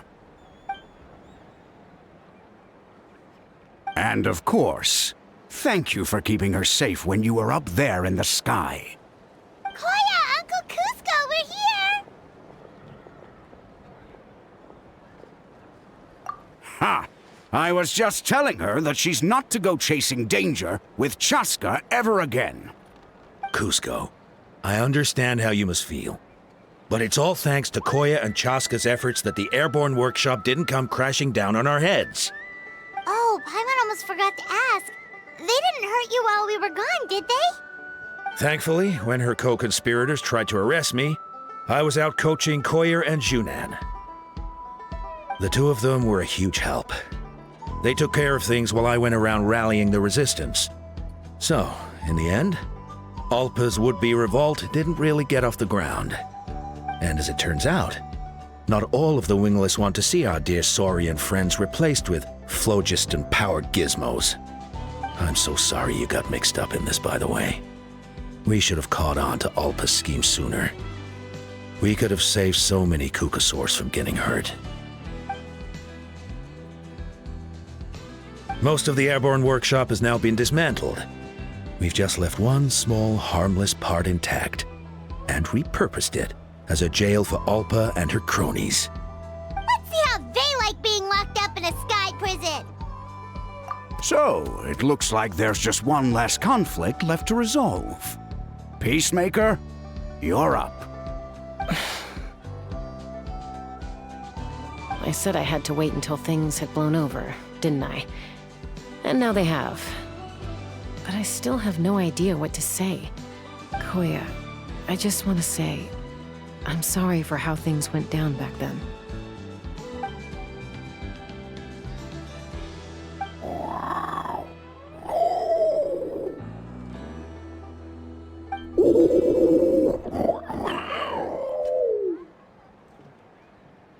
Huh? Does this mean you're not mad at me anymore? There's that family likeness coming through again. But that day, when we ran into each other...